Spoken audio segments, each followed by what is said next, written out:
What happens when a single father discovers his CEO is being destroyed from the inside and the evidence is hidden in plain sight? Ethan Cole never imagined that catching a windblown financial report on a California beach would pull him into a corporate war. But when he recognized the numbers didn't add up, when he saw the fear behind Avery Sinclair's confident smile, he couldn't walk away. Someone inside her own company was orchestrating her downfall, and they were willing to destroy everything she'd built to take her down. Stay with me until the end of this story. Hit that like button and comment with your city so I can see how far this tale travels. The afternoon sun hung low over the Pacific, casting long shadows across the sand as Ethan Cole walked barefoot along the shoreline, his daughter Maya's small hand tucked safely in his. She clutched a rolled-up painting from her art class, still wet with purple and gold streaks that she'd insisted were sunset magic. "Daddy, can we get ice cream?" Maya asked, her 7-year-old voice bright with hope. "Maybe on the way home, sweetheart," Ethan replied, brushing sand from his jeans. His phone buzzed with work emails he'd been ignoring all afternoon. Fridays were sacred. His time with Maya, no exceptions. The spreadsheets and financial audits could wait until she was asleep. They were cutting through a quieter stretch of beach when the wind picked up, sharp and sudden. A page of paper tumbled past them, dancing across the sand like a startled bird. Ethan's instincts kicked in before his brain caught up. 8 years of financial forensics had made him pathologically unable to ignore loose documents. He released Maya's hand for just a moment. "Stay right there, baby." He jogged 3 steps and trapped the page under his foot. When he picked it up, his trained eyes immediately caught the header. Sinclair Dynamics Q3 Operational Report, Confidential. His jaw tightened. The page was dense with numbers, revenue projections, profit margins, cash flow statements. To most people, it would look like corporate gibberish, but Ethan had spent nearly a decade cleaning up financial disasters for mid-sized companies. He knew how to read between the lines, how to spot the numbers that didn't want to be seen. And these numbers? They were screaming. The profit margins looked strong, impressive even. 16% growth year over year. But underneath, buried in the operational cash flow section, something was wrong. The timing didn't match. Revenue was being reported in one quarter while the actual cash moved in another. Small discrepancies, easy to miss, unless you knew what you were looking for. "Excuse me." The voice was sharp, feminine, and carried the unmistakable edge of someone used to being obeyed. Ethan looked up. 20 yards down the beach, a woman stood from a designer lounge chair, her oversized sunglasses pushed up into dark hair that fell in waves past her shoulders. She wore a white linen cover-up over a black swimsuit, and despite the casual setting, she moved with the kind of controlled grace that came from boardrooms and high-stakes negotiations. Avery Sinclair. Ethan recognized her immediately. You didn't work in California's tech and finance sector without knowing who she was. 32 years old, self-made billionaire, founder and CEO of Sinclair Dynamics, a company that had revolutionized supply chain software and taken on industry giants without flinching. Forbes called her the most dangerous woman in Silicon Valley, not because she was ruthless, but because she refused to play by their rules. She was also, if the rumors were true, currently fighting for her professional life. "That's mine," Avery said, closing the distance between them with purposeful strides. Her eyes flicked to the paper in his hand, then to his face. "I'd appreciate having it back." Ethan glanced at Maya, who was drawing patterns in the sand with a stick, oblivious to the tension crackling in the air. "You should be more careful with confidential documents," he said quietly, handing the page back, "especially ones like this." Avery's expression didn't change, but something shifted in her eyes, a flicker of wariness mixed with curiosity. She took the paper, her fingers brushing his for a fraction of a second. "Thank you." She started to turn away, then paused. "What do you mean, ones like this?" Ethan shouldn't have said anything. It wasn't his business. He was here with his daughter, enjoying a rare peaceful afternoon, and the last thing he needed was to get tangled up in someone else's corporate drama. But he'd seen that cash flow section. He'd seen the timing discrepancies. And he'd spent too many years watching companies collapse from the inside because no one spoke up when they noticed something wrong. "Your Q3 report," he said, keeping his voice low. "The profit margins look strong, but your operational cash flow is lagging by almost 45 days. Either you've got a serious problem with accounts receivable or someone's moving money around in ways they shouldn't be. Avery went very still. Behind her sunglasses, he couldn't read her expression, but her body language shifted, shoulders squaring, chin lifting slightly. Defensive but listening. And you know this from glancing at a single page for 10 seconds? Her tone was skeptical, but there was an undercurrent of something else. Hope, maybe. Or desperation. I'm a forensic accountant, Ethan replied. It's what I do. She studied him for a long moment, her gaze sharp and assessing. He could almost see her running calculations in her head, weighing risk against reward, trust against paranoia. Enjoying the view? She asked finally, her voice carefully neutral. The question hung in the air between them, loaded with layers of meaning. Was he enjoying the beach? The numbers? The situation unfolding before him? Ethan met her eyes steadily. You. It wasn't flirtation, it was honesty. He was enjoying watching her think, watching her process, watching someone who clearly carried the weight of an empire on her shoulders, trying to decide whether to trust a complete stranger on a beach. Avery's expression flickered, surprise, then something that might have been amusement. She lowered her sunglasses, revealing eyes that were striking shade of green, and for the first time since she'd approached him, she smiled. It was small, cautious, but genuine. That's either very brave or very stupid, she said. In my experience, they're usually the same thing. She glanced past him to where Maya was still playing in the sand, humming to herself. Your daughter? Yeah, Maya. She's 7. She's beautiful. Avery's voice softened fractionally. You must be very proud. Every single day. Another pause, longer this time. Ethan could see the war playing out behind Avery's eyes, the instinct to protect herself, to handle everything alone, battling against whatever had put that shadow of fear in her expression when she'd first seen the paper in his hand. Finally, she made a decision. I'm staying at a rental about half a mile up the coast, Avery said. White house, glass walls, can't miss it. If you're serious about what you saw in that report, if you think you can actually help. She trailed off, then seemed to force herself to continue. I could use someone who knows how to read between the lines, someone who isn't already part of the system. Ethan felt Maya tug on his sleeve. Daddy, I'm hungry. I know, baby. Just one more minute. He looked back at Avery. I don't do consulting work anymore. I have a daughter to think about, and the hours. I'll pay you whatever your rate is. Double it.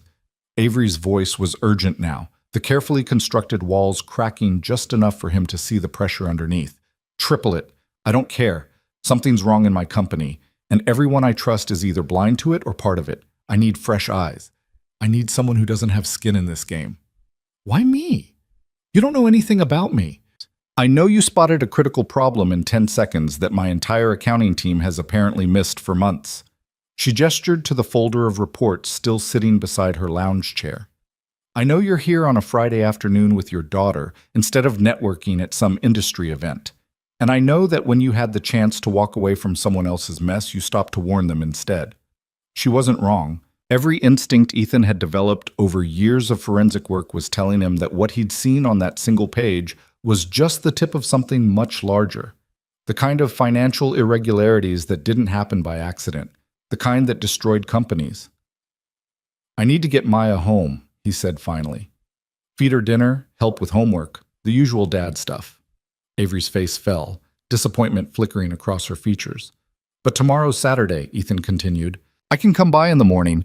Look at what you've got. No promises beyond that. The relief in her expression was almost painful to witness. Tomorrow morning, 10 o'clock? Make it 11. Maya has soccer. Avery pulled out her phone, fingers flying across the screen. I'm sending you the address. What's your number? He recited it, watching as she typed. His phone buzzed a moment later with a pin drop and a brief message. Thank you. Don't thank me yet, Ethan said. I haven't done anything. You stopped, Avery replied quietly. That's more than most people would do. She walked back to her chair, gathering her papers with quick, efficient movements. Ethan watched her for a moment longer, then turned to Maya. Come on, sweetheart. Let's go get that ice cream. Finally, Maya grabbed his hand, already pulling him toward the parking lot. Can I get the one with rainbow sprinkles? You can get whatever you want, baby. As they walked away, Ethan glanced back once. Avery was standing by her chair, folder clutched to her chest, watching the ocean. Even from a distance, he could see the tension in her shoulders, the weight of whatever she was carrying. He had a bad feeling he'd just agreed to wade into something much deeper than a simple accounting error. That night, after Maya was asleep, Ethan sat at his kitchen table with his laptop open. He told himself he was just going to do a quick background check, standard due diligence before taking on any client, even informally. But the more he read, the less he liked what he found. Sinclair Dynamics had been founded 8 years ago when Avery was just 24, fresh out of MIT with a computer science degree and a business plan that most venture capitalists had laughed out of the room. She'd bootstrapped the first year, coding the initial software herself while working 3 jobs. The breakthrough came when she landed a contract with a mid-sized logistics company that had been hemorrhaging money due to inefficient supply chain management. Her software cut their operational costs by 30% in 6 months. After that, growth was explosive. Within 3 years, Sinclair Dynamics was handling supply chain optimization for Fortune 500 companies. Within 5, they'd gone public. Avery had maintained majority control, but she'd brought on a board of directors, experienced business leaders who were supposed to provide guidance and oversight. That's where things got murky. 6 months ago, whispers had started circulating that Sinclair Dynamics was in trouble. Nothing concrete, just rumors of internal conflict, questions about financial management, concerns about Avery's leadership. The stock price had taken a hit, dropping 15% over the summer. Then 2 weeks ago, a letter had been leaked to the press. It was from Marcus Webb, one of the original board members and a former CFO of a major tech company. The letter accused Avery of mismanaging a $15 million investment in a new AI development project, claiming she'd ignored warnings from the finance team and pushed forward recklessly. Webb was calling for an emergency board vote to remove her as CEO. The vote was scheduled for next Friday, 8 days away. Ethan leaned back in his chair, rubbing his eyes. The public narrative painted Avery as either a visionary being attacked by conservative board members threatened by her success, or as a young CEO who'd risen too fast and was now in over her head. But the numbers he'd seen on that beach told a different story. They suggested something more deliberate, more calculated. He opened a new search window and typed in Marcus Webb's name. The house was exactly as Avery had described it, a stunning modern structure of glass and steel, perched on the cliffs overlooking the Pacific. Ethan pulled into the circular driveway at 10:58 a.m., double-checking the address on his phone. Maya was at a friend's house for a play date, giving him a few hours of freedom. He'd promised to pick her up by 2. Avery answered the door before he could knock, dressed in jeans and a simple gray sweater that somehow managed to look both casual and expensive. Her hair was pulled back in a ponytail, and she wore no makeup. Without the armor of business attire, she looked younger, more vulnerable. "You came," she said, and there was genuine surprise in her voice. "I said I would. People say a lot of things." She stepped back, gesturing him inside. "Come in. I've got everything set up in the dining room." The interior of the house was breathtaking. Soaring ceilings, floor-to-ceiling windows that framed the ocean like a living painting, minimalist furniture that probably cost more than Ethan's car. But it was also clearly just a rental.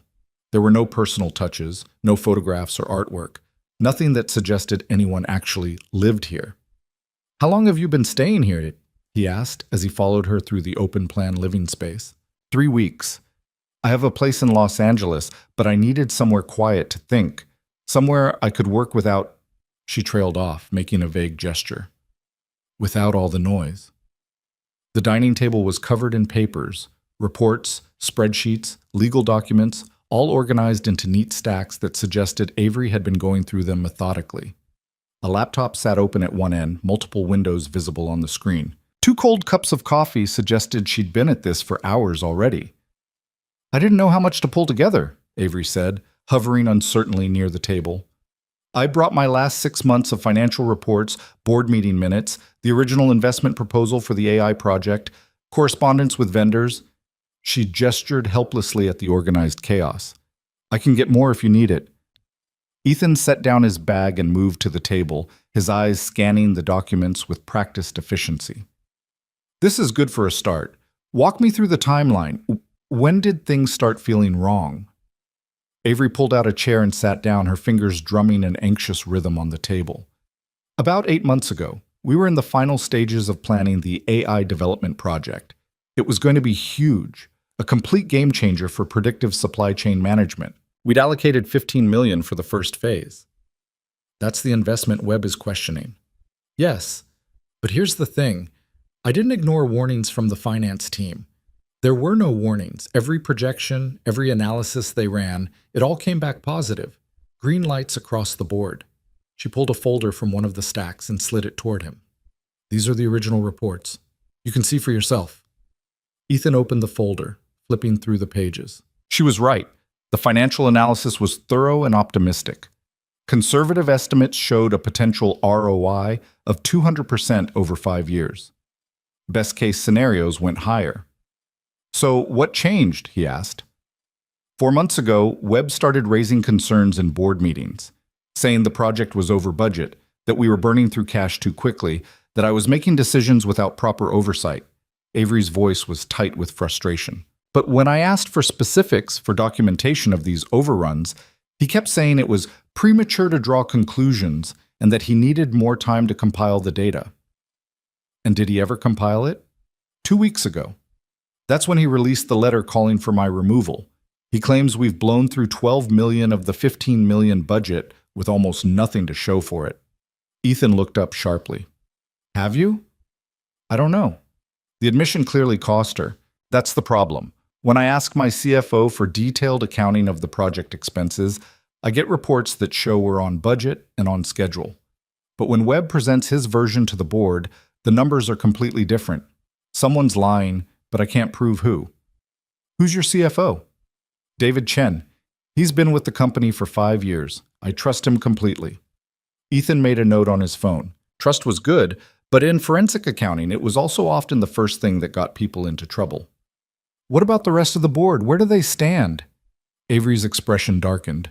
Split. Webb has 2 solid votes besides his own, Rebecca Lawson and Thomas Keller. They're both old guard, traditional business types who've never really approved of my management style. I have 3 votes I can count on. That leaves 2 swing votes, and they're... She paused, choosing her words carefully. They're watching this very closely, waiting to see which way the wind blows. So you need to prove Webb is lying before the vote next Friday. If I can't, I'm out. They'll install an interim CEO, probably someone Webb chooses, and I'll be lucky to keep my shares. Everything I've built, everything I've worked for, gone. Her hands clenched into fists on the table.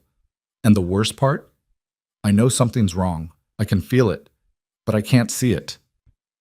Ethan understood that feeling intimately. It was the same instinct that had made him pick up that paper on the beach, the same sixth sense that had guided him through countless investigations.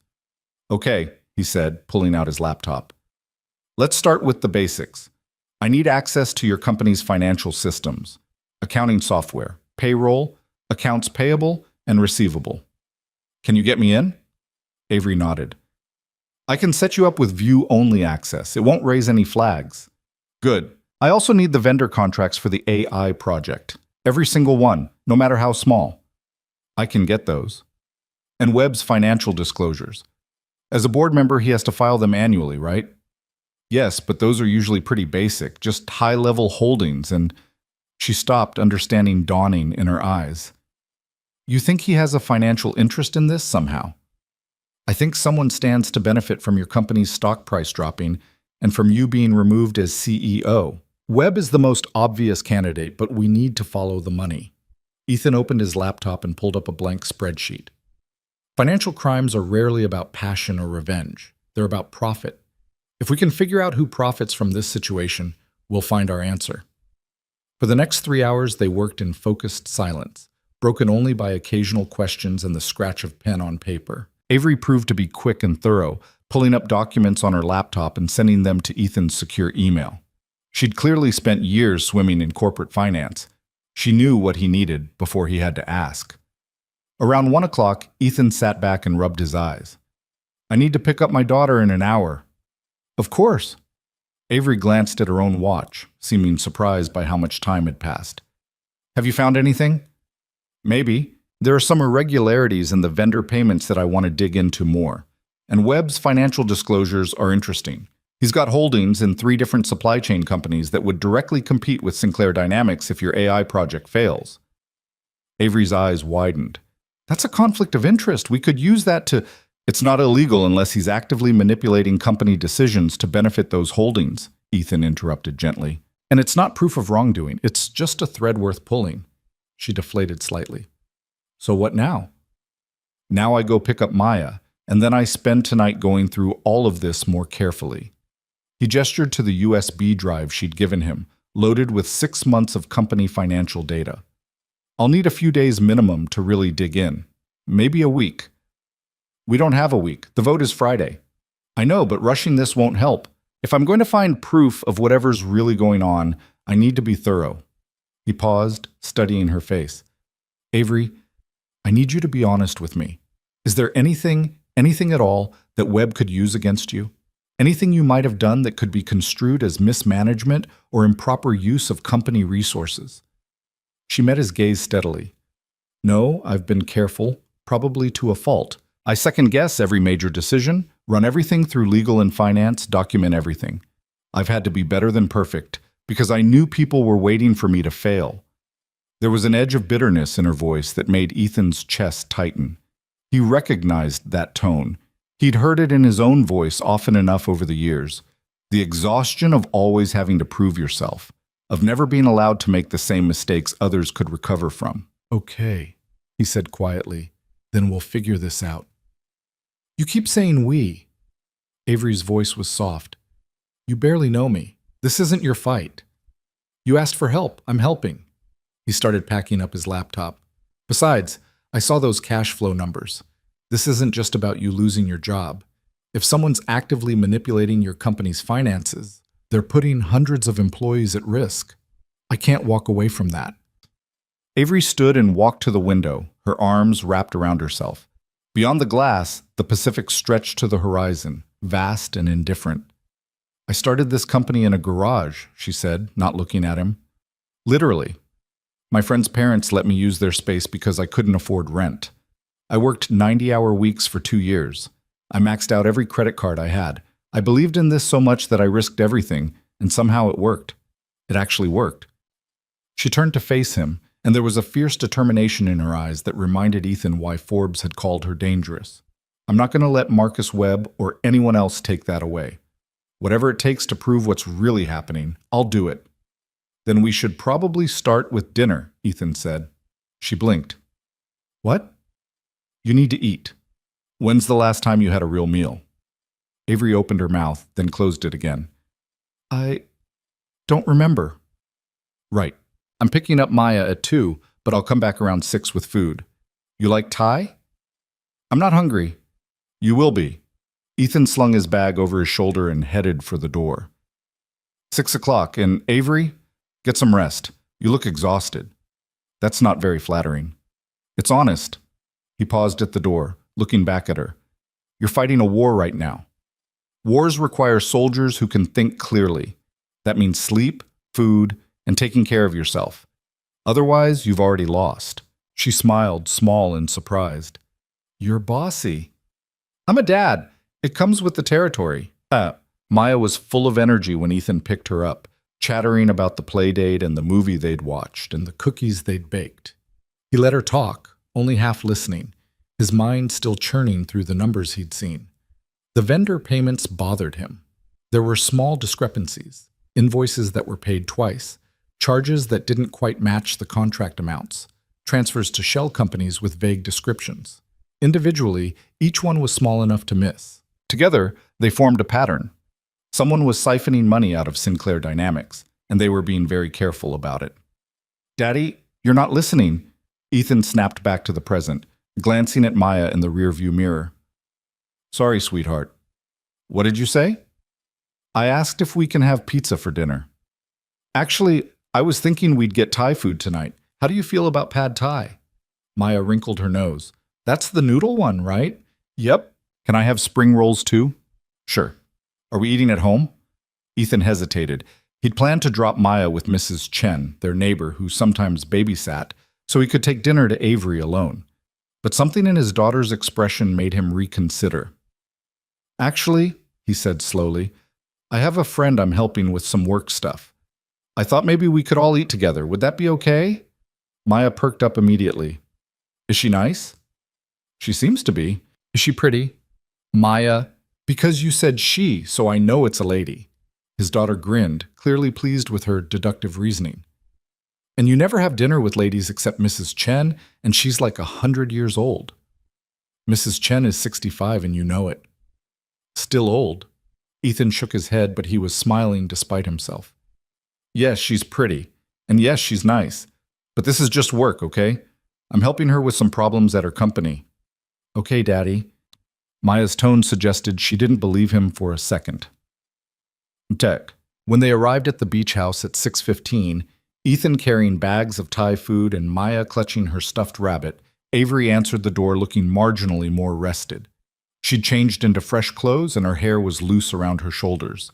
Then she saw Maya and her expression transformed, surprise giving way to warmth. "Hi," she said, crouching down to Maya's eye level. "You must be Maya. Your dad told me about you. I'm Avery." "I know," Maya said confidently. "You're the pretty lady with the work problems." Ethan closed his eyes. "Maya, what did we talk about in the car?" Using my inside voice and not asking too many questions, Maya looked back at Avery. "I like your house. Can I see the ocean?" "Of course." Avery glanced up at Ethan, a question in her eyes. He shrugged apologetically. "Babysitter canceled last minute. I hope this is okay." "More than okay." Avery stood and held out her hand to Maya. "Come on, there's a deck out back with a great view. We can eat out there if you want." Maya took her hand without hesitation, and Ethan felt something shift in his chest watching them walk toward the glass doors together, his daughter chattering about the sunset while Avery listened with genuine interest. This wasn't the plan. He'd meant to keep this professional, to maintain clear boundaries between his work, helping Avery, and his personal life with Maya. But somehow, in the space of 2 days, those lines had already started to blur. They ate dinner on the deck, watching the sun sink into the Pacific, while Maya peppered Avery with questions about her work, her house, whether she liked chocolate ice cream, she did, and if she'd ever been to Disneyland twice. Avery answered each question patiently, asking follow-up questions of her own about Maya's school, her art class, her favorite books. Ethan mostly stayed quiet, observing the way Avery's shoulders gradually relaxed, how the tight lines around her eyes softened when she laughed at something Maya said. This was a different person from the guarded CEO he'd met on the beach. Someone younger, lighter, more at ease. It made him angry all over again at whoever was trying to destroy her. After dinner, Maya fell asleep on the couch inside, her rabbit tucked under her arm and a cartoon playing softly on the television. Ethan covered her with a throw blanket and returned to the deck where Avery was clearing the remnants of their meal. "She's wonderful," Avery said quietly. "You're a good dad." "I try." Ethan leaned against the railing, watching the last traces of sunset fade from the sky. "Her mom died when she was 3, car accident. So it's just been the two of us for a while now." "I'm sorry." "Me too." "Me?" He'd said those words so many times over the years that they'd become almost automatic, a reflex response to condolences, but somehow saying them to Avery felt different, more honest. "Some days are harder than others, but we manage." "She clearly adores you." "The feeling's mutual." He turned to face her. "I spent the afternoon going through the data you sent. I have some preliminary thoughts, but I need to ask you something first." Avery straightened, her body language shifting back into business mode. "Okay. David Chen, your CFO. How well do you really know him?" "I hired him 5 years ago based on excellent recommendations. He's thorough, conservative with risk, and has never given me any reason to doubt his loyalty." "That's not what I asked."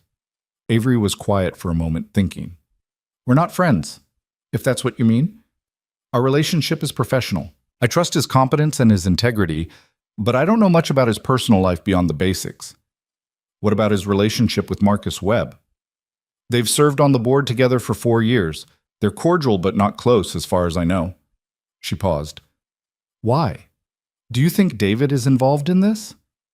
I think there are financial irregularities in your books that either Chen is brilliant enough to hide perfectly, or he's not looking in the right places.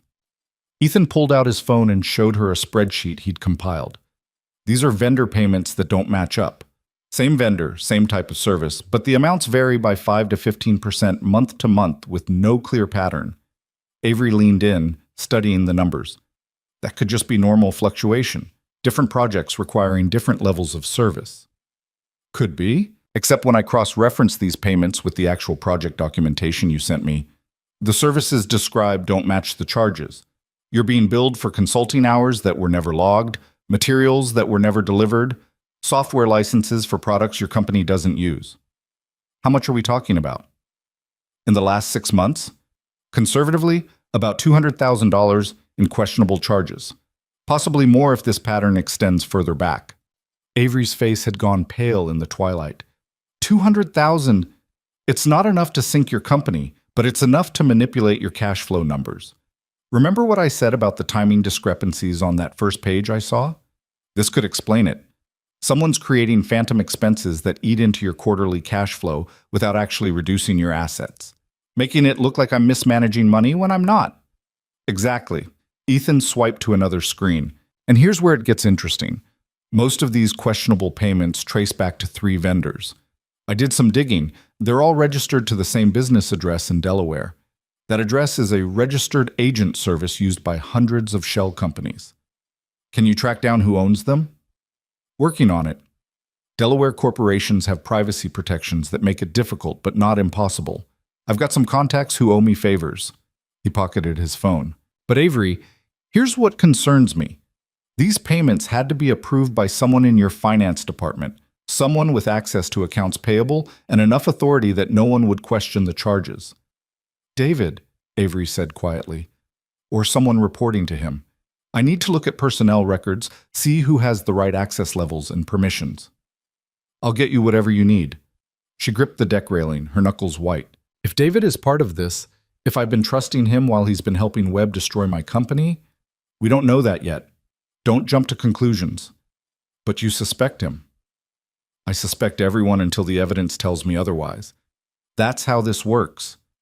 Ethan moved to stand beside her, close enough that their shoulders almost touched. I know it's hard to think someone you've worked with, someone you've trusted, might betray you. But in my experience, financial crimes like this are almost always inside jobs. The people who can do the most damage are the ones you've given access to. Avery turned to look at him, and there was something raw and vulnerable in her expression. How do you do this? How do you spend your days uncovering the worst in people and not become cynical about everyone? I have Maya, he said simply. She reminds me that not everyone is lying, not everyone is out for themselves. Kids don't have that filter yet. They're honest to a fault. Being around her keeps me grounded. You're lucky to have her. I know. They stood in comfortable silence for a while, watching the ocean darken as night settled in. Inside, Maya shifted on the couch, murmuring something in her sleep. I should get her home, Ethan said reluctantly. It's past her bedtime. Of course. Avery walked with him back inside, watching as he gently scooped Maya into his arms. His daughter stirred but didn't wake, her head settling against his shoulder with practiced ease. At the door, Avery touched his arm lightly. Thank you. For dinner, for bringing Maya, for making this feel less... She searched for the word. Less lonely. You're not alone in this, Ethan said. Not anymore. Something passed between them in that moment. An understanding. A connection that went beyond the professional relationship they were supposed to be maintaining. Ethan felt it like a current, pulling him towards something he hadn't been ready for, hadn't been looking for. He stepped back, breaking the spell. I'll call you tomorrow, he said, when I have more information. Okay. He carried Maya to his car, settling her carefully in her car seat. When he looked back, Avery was still standing in the doorway, silhouetted against the warm light inside, watching them leave. As he drove away, Ethan couldn't shake the feeling that he'd just crossed a line he hadn't meant to cross. This was supposed to be about numbers and evidence, about uncovering fraud and protecting a company. But somewhere between Thai food on the deck and the way Avery had smiled at his daughter, It had become about something more. Something that scared him more than any financial conspiracy. Because the last time he'd let himself care about someone beyond Maya, the last time he'd allowed those walls to come down even a little, he'd lost everything when his wife died. And he'd promised Maya, that he would never put either of them through that kind of pain again. But Avery Sinclair, with her fierce determination and her vulnerable eyes, was making him reconsider promises he'd thought were unbreakable. And that terrified him more than he wanted to admit. The apartment was dark when they got home, the familiar shadows of their small two-bedroom haven wrapping around them like a worn blanket. Ethan carried Maya straight to her room, laying her down without changing her out of her clothes. She'd sleep through anything at this point, exhausted from the playdate and the beach air. He stood in her doorway for a long moment, watching her chest rise and fall in the steady rhythm of sleep. The rabbit had fallen to the floor. He picked it up and tucked it beside her, pulling the covers up to her chin. "Love you, baby," he whispered. Then he went to his own room, but he didn't sleep. Instead, he sat at the small desk by the window and opened his laptop, the screen's glow casting sharp angles across his face. The USB drive Avery had given him held thousands of files, transaction records, vendor contracts, email chains, board meeting minutes. A digital paper trail that someone had tried very hard to obscure. But Ethan had learned long ago that numbers always told the truth, even when people lied. You just had to know how to listen. He started with the vendor payments, building a detailed timeline of every questionable transaction over the past 18 months. $200,000 was the conservative estimate, but as he dug deeper, the pattern expanded. Small charges here and there, always just under the threshold that would trigger an automatic audit flag. Someone who understood the system intimately had designed this. By 3 in the morning, he'd identified 7 shell companies instead of 3. By 4, he'd traced them all back to the same registered agent in Delaware. And by 5, when the first pale light of dawn began filtering through his window, he'd found the connection he'd been looking for. One of the shell companies, Apex Solutions LLC, had received a payment of $47,000 from Sinclair Dynamics in March. That same month, Apex Solutions had made a payment of $45,000 to a consulting firm called Stratton Advisory Group. Stratton Advisory Group was owned by Marcus Webb. Ethan sat back, his heart pounding. It wasn't proof. Not yet. The payments could be legitimate, coincidental, explained away by good lawyers. But it was a thread, and when he pulled it, he could feel the whole fabric starting to unravel. He reached for his phone, then stopped. It was 5:30 in the morning. Avery would be asleep. Instead, he sent her a text. "Need to talk. Found something. Call me when you're up." Then he forced himself to close the laptop and lie down, knowing he wouldn't sleep but needing to try anyway. His mind was racing too fast, connections forming and reforming like a kaleidoscope. Marcus Webb wasn't just positioning himself to take over Sinclair Dynamics. He was actively stealing from the company while simultaneously accusing Avery of mismanagement. It was brilliant in its cruelty. Create the very problem you're claiming to solve, then position yourself as the savior when the board panics. But why? Webb already had money, already had influence. What did he gain from destroying Avery? The answer came to him just as he was finally drifting off. Control. With Avery gone and a puppet CEO in place, Webb would effectively control Sinclair Dynamics. And with the AI project either canceled or redirected, his competing investments would skyrocket in value. It wasn't just about money. It was about power. His phone rang at 7:15, jarring him from the shallow sleep he'd managed to find. Avery's name flashed on the screen. "Tell me," she said without preamble. Her voice was rough, like she'd been awake all night too. Ethan sat up, rubbing his face. From down the hall, he could hear Maya's alarm clock playing its cheerful melody. "I found a money trail connecting Webb to the phantom vendor payments. It's circumstantial right now, but it's there." "How circumstantial?" "His consulting firm received $45,000 from a shell company that your company paid $47,000 to in the same month. The timing is too clean to be coincidence." Silence on the other end. Then, "Can we use it?" "Not yet. We need more. This is one transaction out of potentially dozens. I need to trace every payment to those shell companies. See how much is flowing back to Webb or his associates. and I need to figure out who inside Sinclair Dynamics is approving these payments. David, Avery said quietly. Maybe. Or someone working for him. Avery, I need to come to your office. I need access to your physical files, your servers, your personnel records. I can only do so much remotely. That's risky. If Webb finds out you are investigating, he'll what? Accelerate his timeline? He's already calling for a vote to remove you in 6 days. We're out of time for caution. Another pause. Ethan could hear her breathing, could imagine her pacing in that glass house, weighing options the way she'd probably weighed every major decision in her career. Okay, she said finally. Come to the Los Angeles office Monday morning. I'll tell my assistant you're a consultant I've brought in to review our financial processes. That should get you access without raising too many red flags. What about Chen? Won't he ask questions? Let me worry about David. You just find me proof. Maya appeared in his doorway, yawning and clutching her rabbit. Daddy? Who are you talking to? Work stuff, sweetheart. Go brush your teeth, okay? I have to tell you something, Avery said, her voice dropping lower. Last night, after you left, I got an email. Anonymous sender. It said I should accept the inevitable and step down gracefully before things get ugly.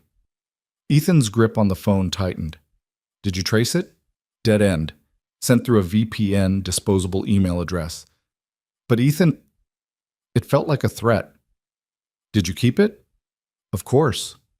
Forward it to me. I want to see it. He stood up, already thinking through the implications. And Avery, be careful. If Webb knows we're looking into this, I'm always careful. I'm serious. Someone who's already stealing millions and orchestrating a corporate coup isn't going to stop at threats. I know. Her voice softened slightly. Thank you for caring. Just doing my job. No, you're not. This stopped being just a job the moment you brought Maya to dinner. Before he could respond to that, she continued, I'll see you Monday, 9 a.m. The office is at 2400 Wilshire Boulevard, 32nd floor. She hung up before he could say anything else. Ethan stared at his phone for a long moment, trying to ignore the way his chest had tightened at her words. She was right. This had stopped being just a job. But that didn't mean it was anything else. It couldn't be. He had Maya to think about, and Avery had a company to save. Everything else was just distraction. The weekend passed in a blur of soccer games and homework and takeout dinners, the normal rhythms of single parenthood that usually grounded him. But this time, Ethan found his mind wandering during Maya's game, analyzing financial patterns instead of watching her chase the ball. Found himself checking his phone compulsively for messages from Avery that didn't come. On Sunday afternoon, while Maya was absorbed in a craft project at the kitchen table, he called his contact at the Delaware Division of Corporations. Tommy, it's Ethan Cole. I need a favor. Jesus, Cole, it's been what, 2 years? You only call when you need something. That's not true. I called you on your birthday to ask if I still had access to the corporate filing database, Tommy said dryly. What do you need? Ethan gave him the names of the 7 shell companies he'd identified. I need to know who the real owners are. Someone's using them to move money around, and the registered agent is giving me nothing. That's because registered agents are paid to give you nothing. How deep do you want me to dig? As deep as it takes. This is important, Tommy. Important or profitable? Both, hopefully. I'll owe you. Damn right you will. I'll see what I can find. Monday morning arrived cold and overcast. Typical Los Angeles winter weather that felt more like a mood than a season. Ethan dropped Maya at school with a promise to pick her up on time, then drove to Wilshire Boulevard, parking in the visitor section of a gleaming high-rise that screamed success. The Sinclair Dynamics lobby was all marble and glass, the company logo etched into a massive wall behind the reception desk. Young professionals moved through the space with purpose, their faces buried in phones and tablets. This was Avery's empire, built from nothing, sustained by force of will, and someone was trying to tear it down from the inside. Ethan Cole, he told the receptionist. I have a 9 o'clock with Ms. Sinclair. The woman checked her computer, then smiled professionally. Of course, Mr. Cole. Miss Sinclair is expecting you. 32nd floor, her assistant will meet you at the elevator. The ride up was smooth and silent, just Ethan and his reflection in the polished steel doors. He'd worn his best suit, The charcoal one he saved for court appearances and client meetings. Looking the part mattered in environments like this. The doors opened onto a reception area that was somehow both elegant and functional. Floor-to-ceiling windows offered a panoramic view of the city, and the Sinclair Dynamics logo was displayed in brushed steel letters on the wall. A woman in her 40s approached immediately, her expression warm but efficient. "Mr. Cole? I'm Jennifer Park, Ms. Sinclair's executive assistant. She's finishing up a call, but she'll be with you shortly. Can I get you coffee? Water?" "Coffee would be great, thank you." Jennifer led him to a small conference room and returned moments later with coffee in a ceramic mug, not the disposable cups most offices used. "Ms. Sinclair mentioned you'll be reviewing some of our financial processes. I've set up a workstation for you with access to the systems she specified. If you need anything else, just let me know." "Actually, I'll need personnel files, specifically for anyone in the finance department with approval authority over vendor payments." Jennifer's smile didn't waver, but something flickered in her eyes. "I'll need Ms. Sinclair to authorize that. Those files are confidential." "Of course. I'll ask her when we meet." He was halfway through his coffee when Avery appeared in the doorway. She wore a navy suit that fit like armor, her hair pulled back in a sleek bun, minimal jewelry.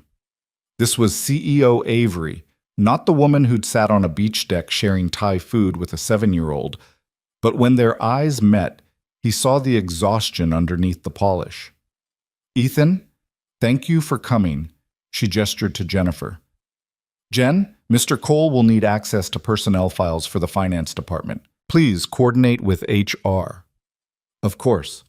Jennifer left, closing the door behind her. Avery waited until her footsteps faded, then sagged slightly against the doorframe. "I haven't slept in 2 days." "I can tell." "That bad?" "You're still beautiful, just tired."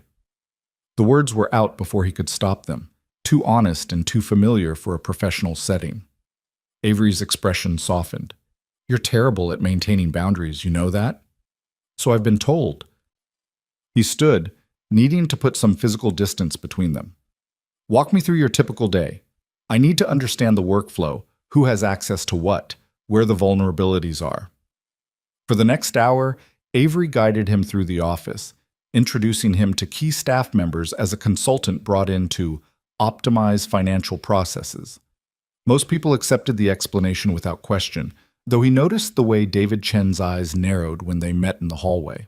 "Ethan Cole," Chen said, extending his hand. He was in his early 50s with sharp features and expensive glasses. "I'm David Chen, CFO. Avery mentioned she was bringing in outside eyes. I hope you'll find our processes up to standard."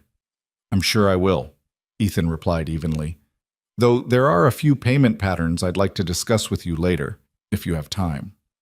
"Of course. My door is always open."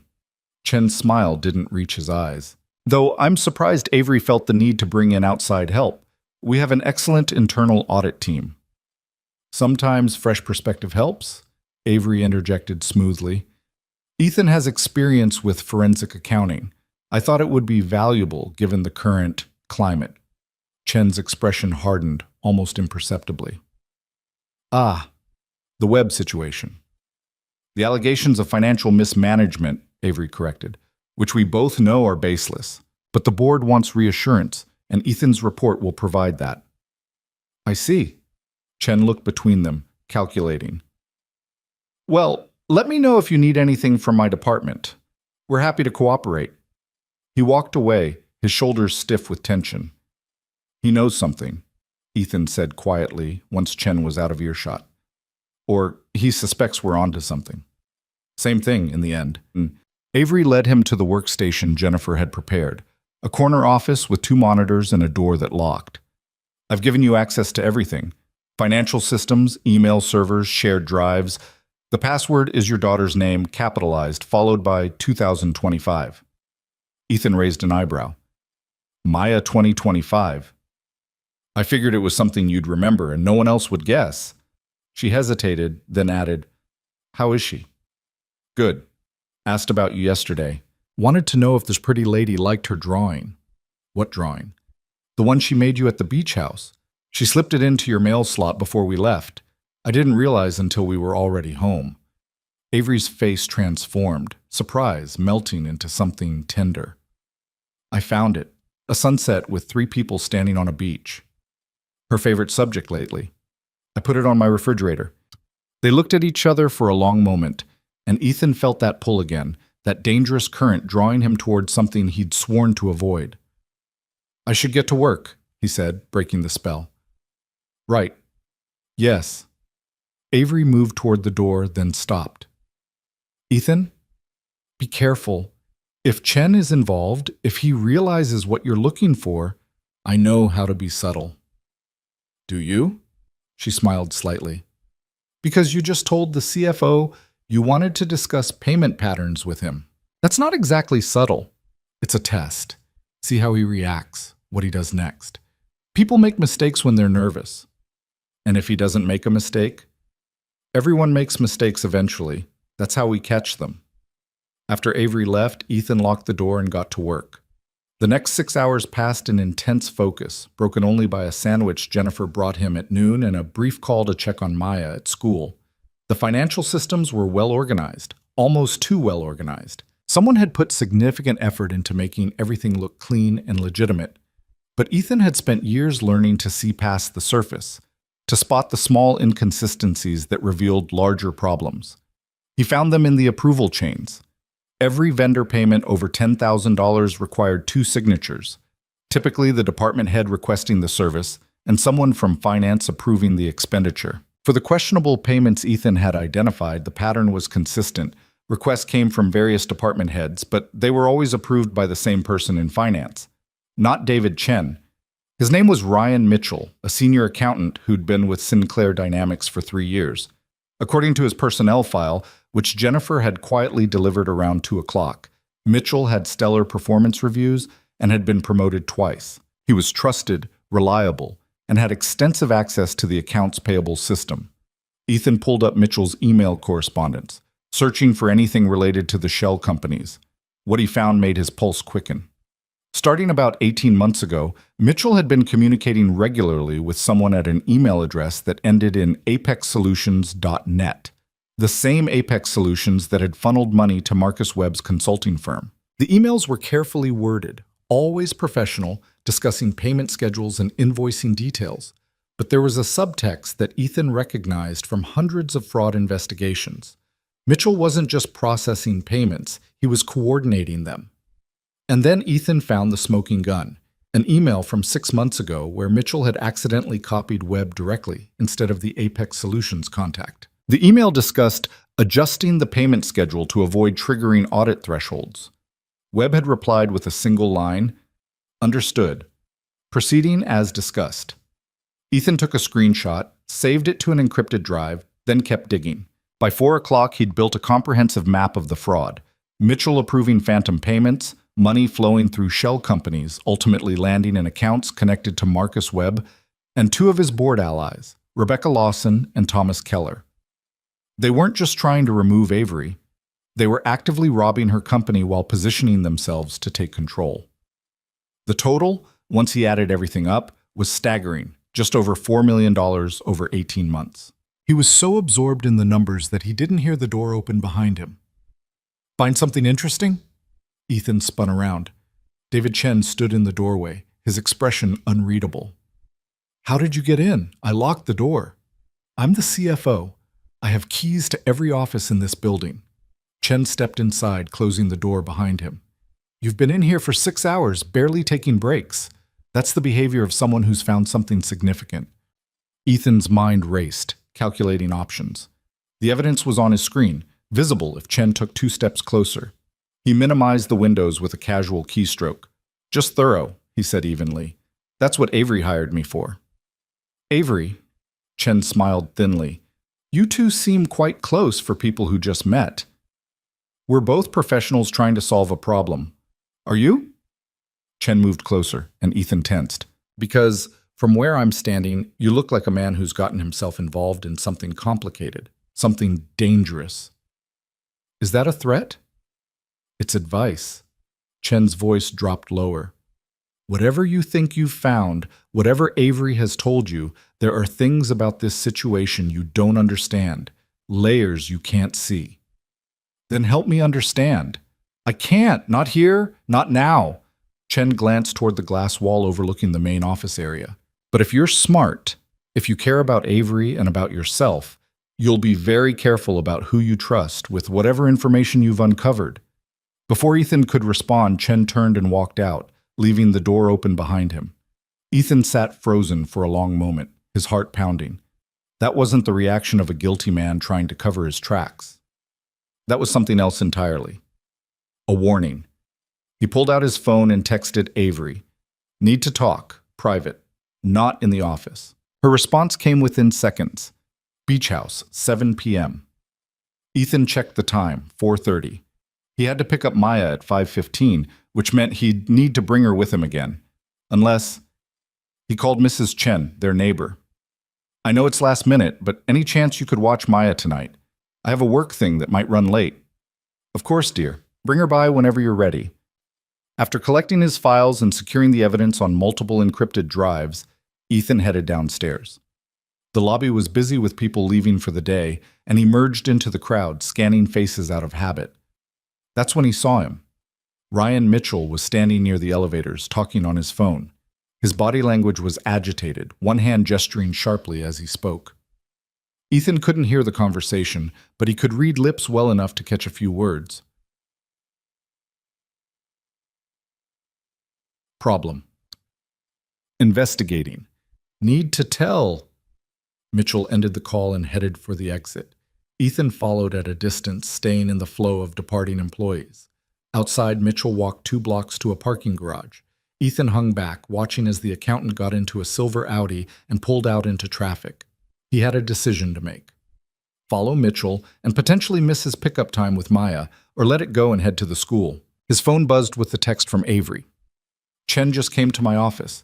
Said you were asking good questions. He looked scared. What happened?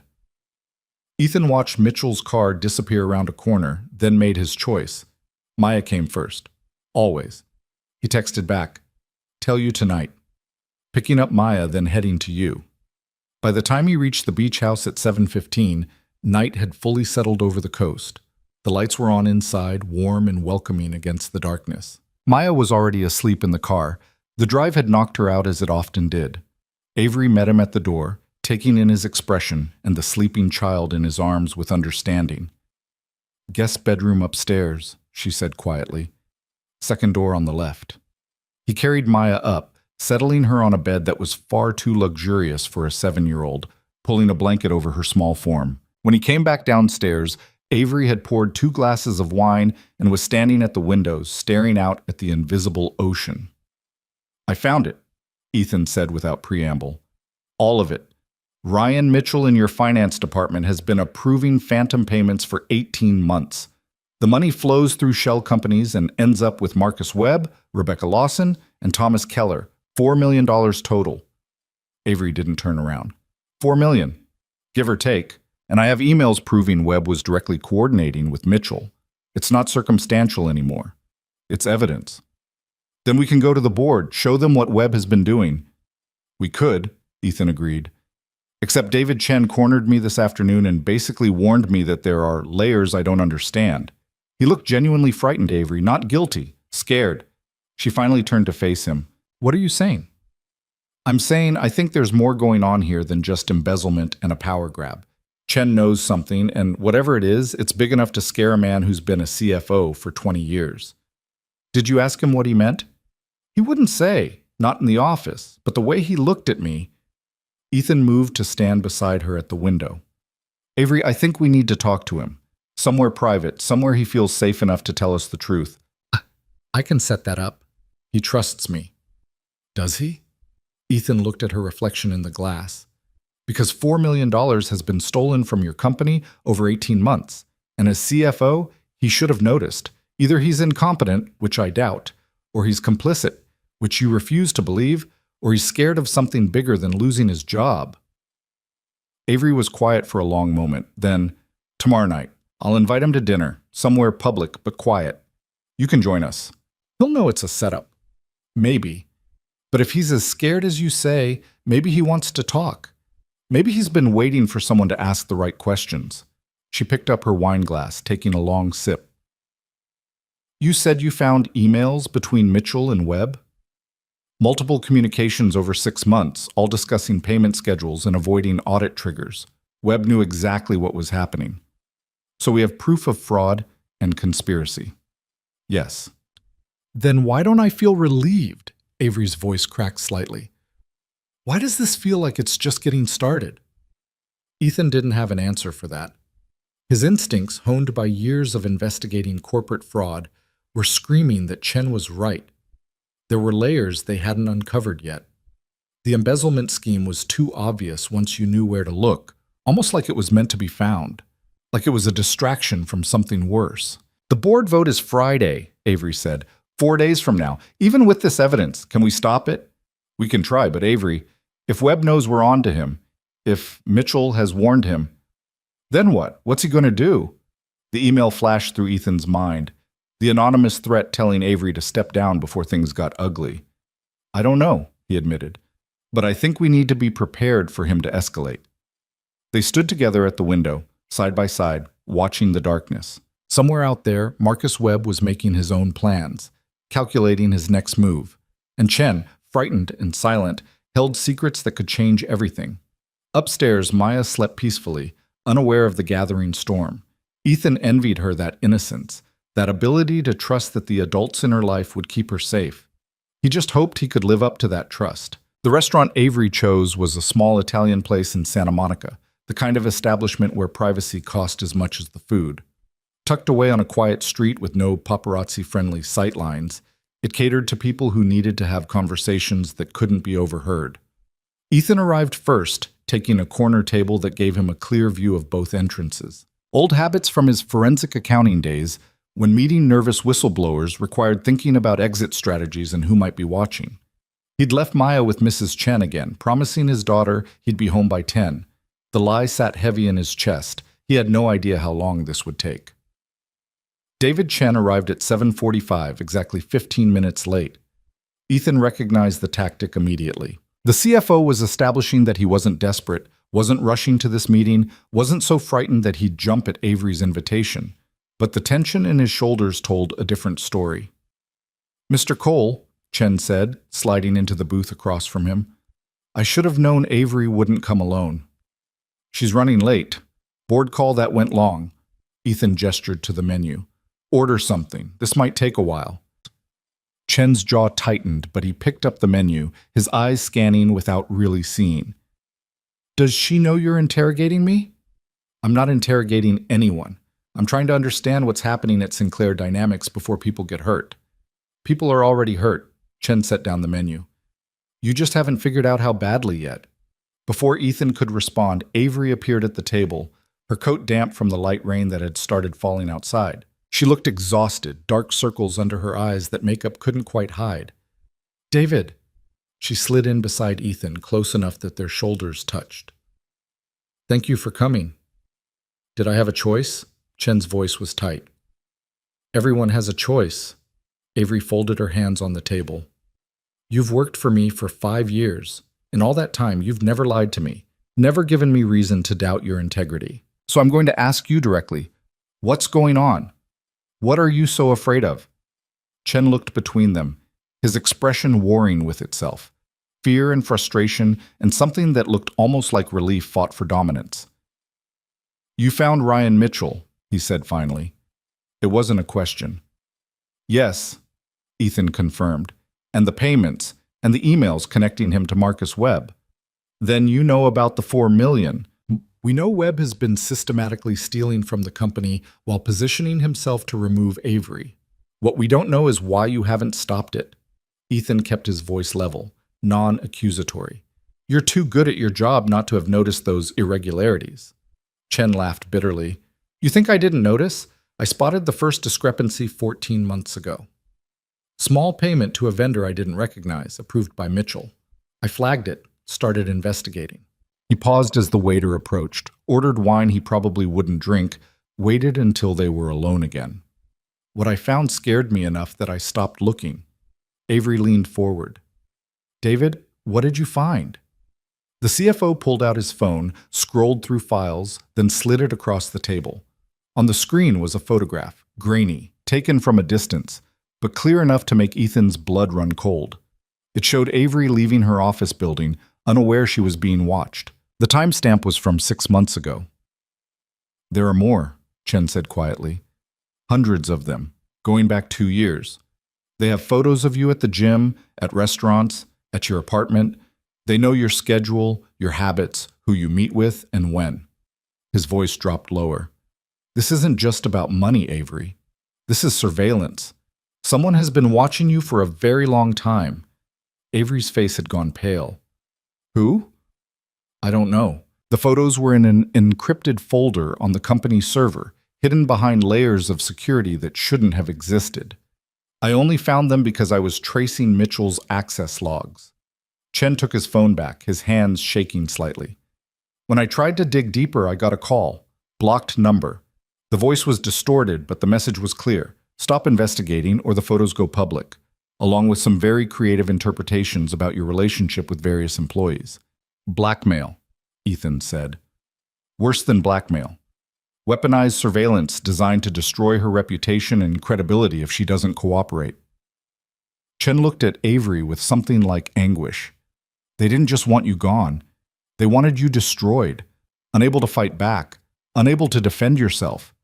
And they wanted me to know that if I tried to help you, I'd be destroyed too." The waiter returned with wine.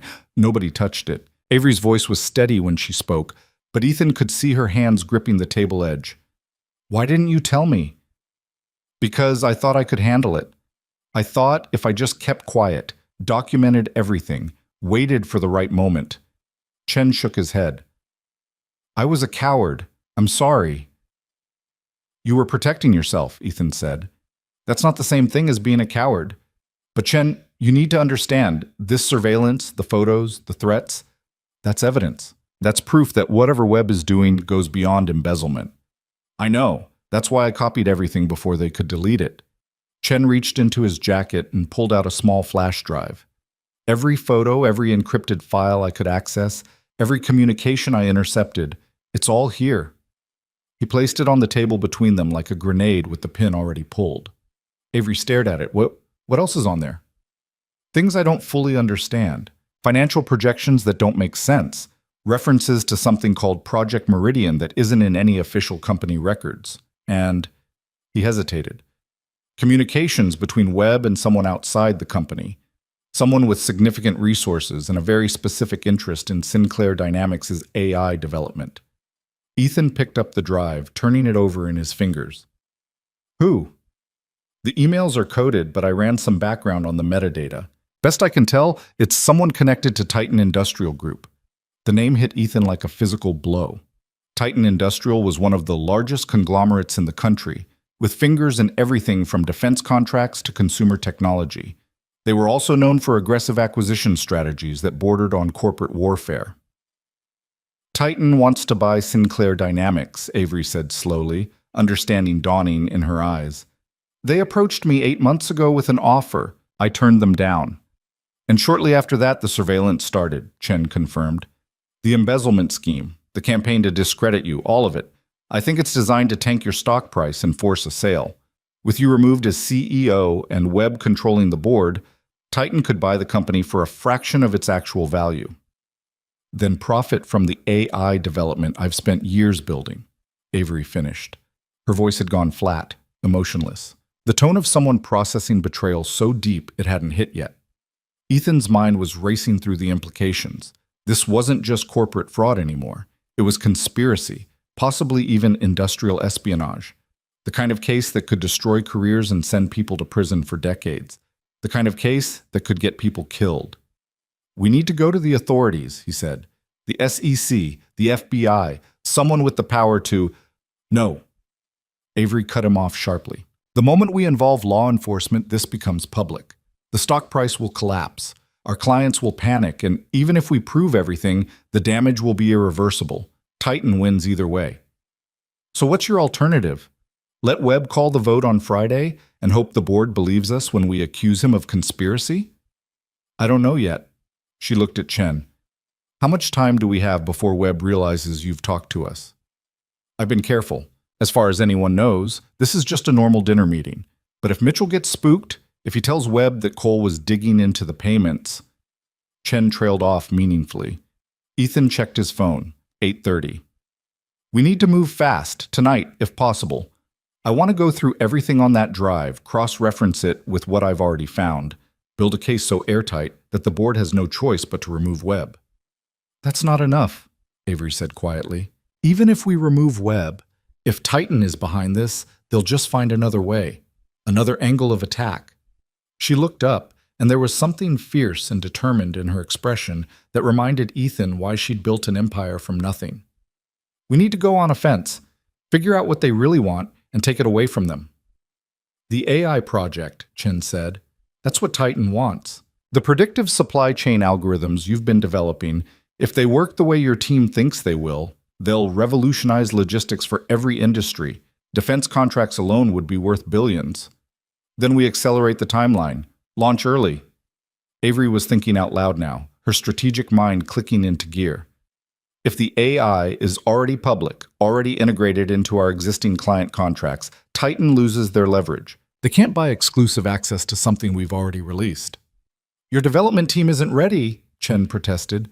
They said they need at least another 6 months of testing before, then we make them ready. Whatever resources they need, whatever budget they require, they get it. She turned to Ethan. How long do you need to build the case against Webb? 2 days? Maybe 3 if I work around the clock.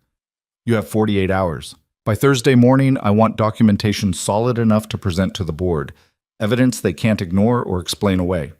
She pulled out her phone, fingers flying across the screen. I'm calling an emergency board meeting for Thursday at 9 a.m. Webb won't be able to refuse without looking suspicious. Avery, this is risky, Chen warned. If you play your hand too early, if Webb figures out what you're doing, then he moves up his timeline and we deal with it. But I'm done waiting for the axe to fall. She stood up, leaving her wine untouched. David, I need you to keep doing exactly what you've been doing. Act normal. Don't give Webb any reason to suspect you've talked to us. Can you do that? Chen nodded slowly. What about Mitchell? If he's still approving payments, still communicating with Webb, let him. The more evidence he generates, the easier our case becomes. Avery looked at Ethan. Come on, we have work to do. They left Chen at the table, walking out into the rain that had intensified while they'd been inside. Avery's car was parked 2 blocks away, and neither of them spoke as they walked, both lost in the magnitude of what they'd just learned. Someone hadn't just tried to steal from Avery's company.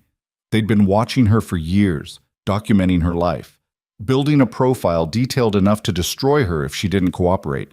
The violation of it made Ethan's chest tight with rage. Your place or mine? Avery asked when they reached her car.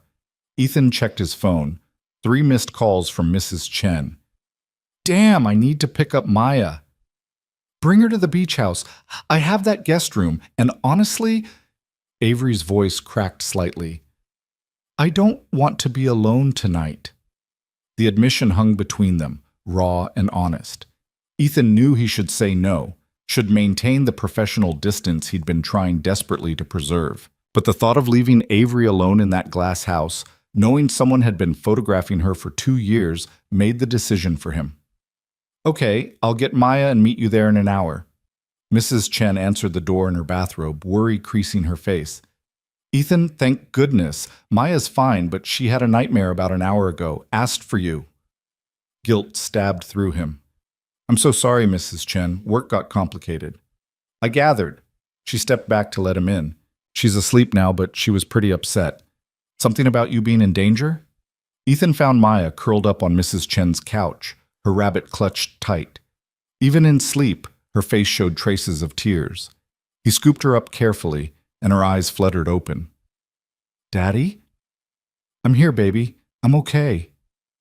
You promised you'd be home by 10. Her voice was small, accusatory. I know. I'm sorry. Work took longer than I thought.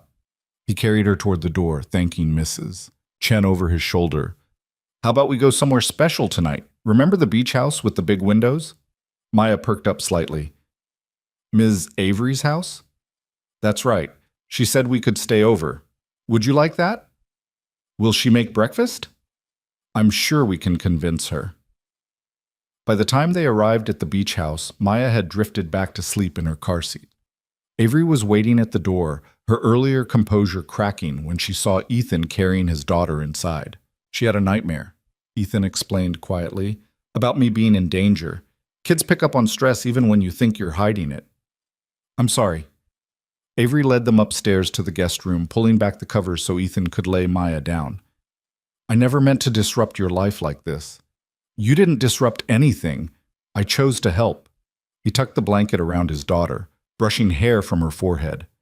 But she's my priority, Avery, always. If this gets dangerous, if there's any threat to her, then you walk away and I'll understand completely. Avery's voice was firm. I would never ask you to put her at risk for my company. They went back downstairs to the dining room, where Avery's laptop was already set up, documents scattered across the table. Ethan plugged in Chen's flash drive, and for the next 3 hours they worked in silence, broken only by occasional observations and the soft sound of rain against the windows. The surveillance photos were worse than Chen had described. Hundreds of images spanning 2 years, cataloged with dates and locations. Avery at the grocery store, Avery meeting with clients, Avery in her own home, visible through windows that should have been private. I'm going to be sick, Avery said quietly, staring at a photo of herself in workout clothes leaving the gym. Don't look at them, Ethan advised. I'll document everything for evidence, but you don't need to see this. Yes, I do. Her voice was hard. I need to see exactly what they've done so I know exactly how to destroy them. Ethan understood that impulse, the need to face the violation head on rather than turn away from it. So he let her look, let her process, while he moved on to the encrypted files Chen had recovered. Project Meridian turned out to be Titan Industrial's code name for their acquisition strategy. The documents outlined a systematic plan to devalue Sinclair Dynamics through manufactured scandals, financial manipulation, and targeted attacks on Avery's credibility. Webb was just one piece of a much larger operation. They've been planning this for over a year, Ethan said, scanning through email exchanges. Webb approached them initially, offering inside access in exchange for a significant payout once the acquisition was complete. But Titan saw an opportunity to go bigger, not just buy the company, but steal the AI technology before it could be patented. Industrial espionage, Avery said flatly, on a massive scale. If we can prove Titan's involvement, this becomes a federal case. Corporate fraud, theft of trade secrets, conspiracy. We're talking about decades in prison for everyone involved. But we need proof that holds up in court.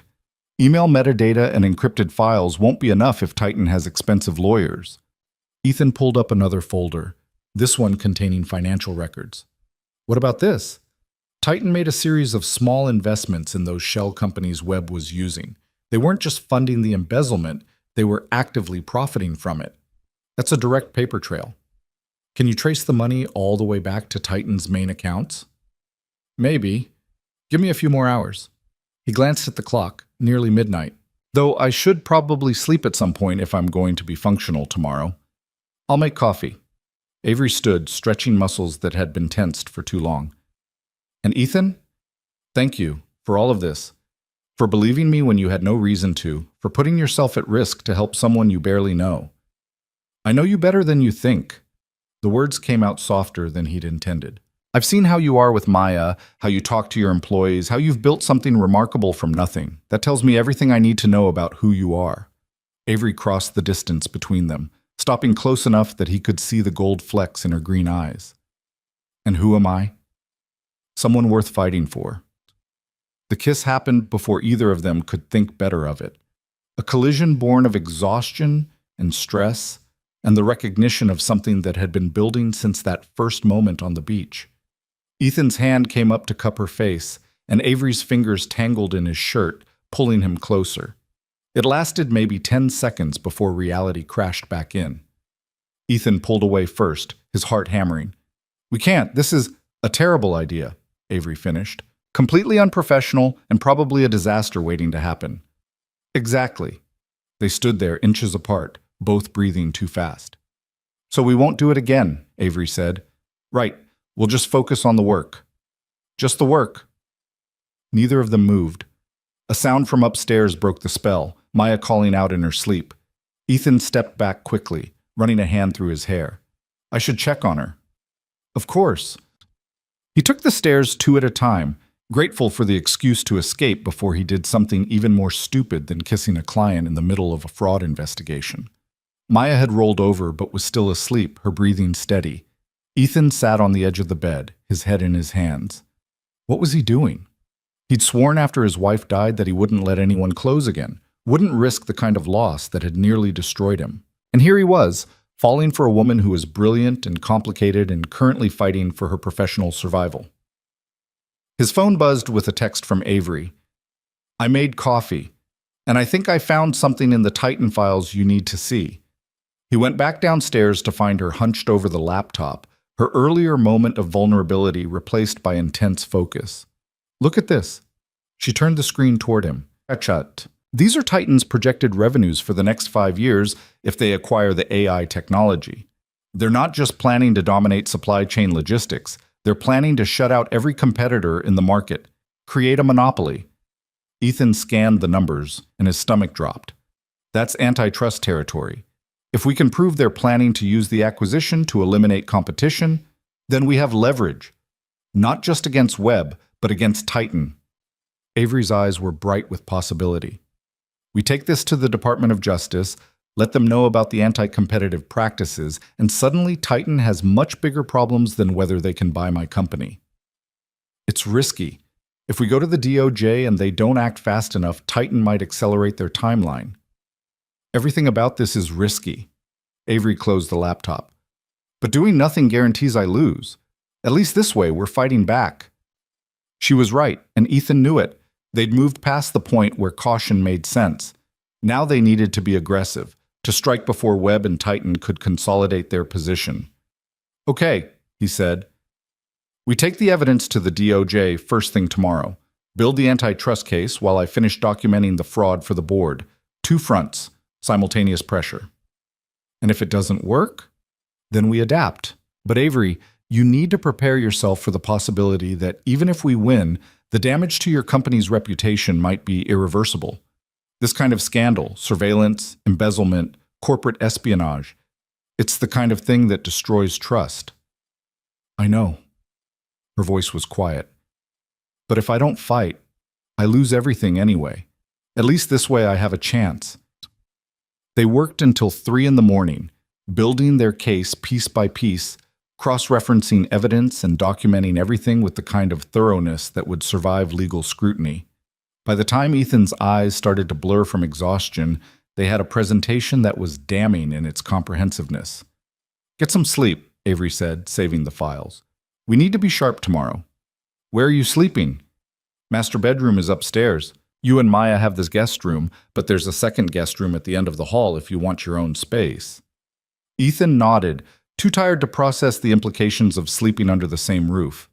Wake me if anything changes. Same to you.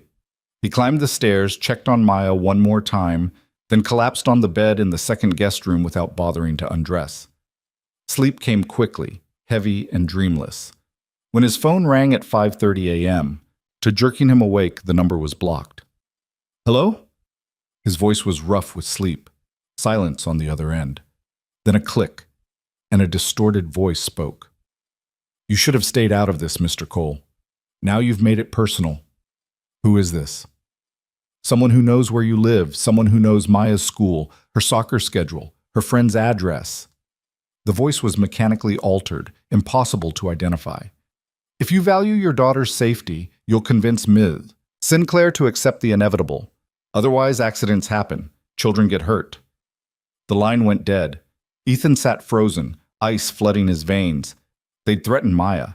Someone had just threatened his 7-year-old daughter. He was moving before conscious thought caught up, bursting into the guest room where Maya slept peacefully, unaware that she'd just become leverage in a corporate war. His hands were shaking as he checked the windows, the locks, scanned the darkness outside for threats he couldn't see. Ethan? Avery stood in the doorway, wrapped in a robe. What's wrong? We need to leave. Now. His voice was low, urgent. Get dressed. We're taking Maya somewhere safe. What happened? They threatened her. Someone just called me and threatened my daughter. He started gathering Maya's things, her rabbit, her shoes, the small bag he'd brought. This is over, Avery. I can't help you anymore, not if it means putting her at risk. Okay, we'll figure something out, but Ethan, you need to breathe. Don't tell me to breathe. They know where she goes to school. His voice rose, and Maya stirred in the bed. He forced himself to lower it. They've been watching us just like they watched you, building a profile, cataloging our lives, and now they're using her to get to me. Avery's face had gone white. I'm so sorry. I never should have involved you in this. It's not your fault. Ethan picked up Maya carefully. She woke halfway, confused and sleepy. It's okay, baby. We're going home. What about breakfast? Maya mumbled. We'll get breakfast on the way. Avery followed them downstairs. Where will you go? Somewhere they can't find us. I have a friend in San Diego, former colleague. He has a secure place, owes me a favor. Ethan headed for the door, then stopped. Avery, you need to go to the police right now. Show them the surveillance photos, the threats. This has gone beyond corporate fraud. If I go to the police, the story goes public. Everything we've been trying to prevent. I don't care about your company anymore. The words came out harsh, desperate. I care about keeping my daughter safe, and you should care about staying alive. The fear in her eyes told him she understood. This wasn't just about money or power or corporate strategy anymore. Someone was willing to hurt innocent people to get what they wanted. Be careful, Ethan said quietly. And Avery, win or lose, make them pay for this. He walked out into the pre-dawn darkness, carrying Maya to his car. She was awake enough now to sense something was wrong, her small arms wrapped tight around his neck. Daddy, I'm scared. I know, sweetheart, but we're okay. We're going to go see Uncle Danny in San Diego for a few days. Would you like that? Will Miss Avery come too? No, baby. Ms. Avery has to stay here and take care of some important things. As he drove away, Ethan checked his rearview mirror obsessively, watching for cars that might be following. The rational part of his brain knew they probably weren't being actively pursued. The threat had been designed to scare him off, not to provoke immediate action. But the father in him, the part that had been solely responsible for Maya's safety since she was 3 years old, wasn't willing to take that chance.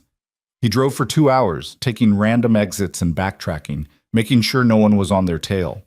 By the time they reached San Diego, Maya had fallen back asleep, and the sun was rising over the Pacific. Danny Reeves met them at the door of his craftsman bungalow in Mission Hills, taking one look at Ethan's face and ushering them inside without questions. How long? Danny asked once Maya was settled on the couch with cartoons and a bowl of cereal. I don't know. Few days? Maybe a week? Ethan sank into a chair, exhaustion catching up with him. I got in over my head on a case. Someone made threats. Against Maya? Yeah. Danny's expression hardened. He was ex-military, built like someone who could handle himself in a fight. They still breathing? For now. But Danny, I need you to keep her safe while I finish this. Can you do that? Of course. Danny looked over at Maya, who was absorbed in her show. What are you going to do? I'm going to make sure whoever threatened my daughter never gets the chance to follow through. He'd walked away from Avery to protect Maya, but walking away didn't mean giving up. It meant changing tactics. Ethan spent the rest of that morning on Danny's back porch, phone pressed to his ear while Maya played in the fenced yard with Danny's golden retriever. Every call he made was carefully calculated, every word chosen with precision, because now this wasn't just about building a case against Marcus Webb or exposing Titan Industrial's conspiracy. Now it was personal. His first call was to Tommy in Delaware. I need those shell company ownership records today. Not tomorrow, not next week. Today. Jesus, Cole, what's the rush? Someone threatened my daughter, that's the rush. The line went quiet. Then Tommy's voice came back, harder. Give me 2 hours. The second call was to a contact at the SEC, a woman named Sarah Chen who'd worked with him on 3 previous fraud cases. I'm sending you encrypted files in the next 10 minutes. Corporate embezzlement, industrial espionage, antitrust violations. Everything documented with paper trails. Ethan, I can't just open an investigation based on... There are surveillance photos of a private citizen spanning 2 years. Death threats made this morning. This goes beyond white-collar crime. He kept his voice level despite the rage simmering underneath. I need you to look at what I'm sending. Then decide if you want the SEC to be the agency that broke this open Or if you want to watch the DOJ take credit when this hits the news. Sarah sighed. Send the files. I'll see what I can do. The third call was the hardest. Avery answered on the first ring. Are you safe?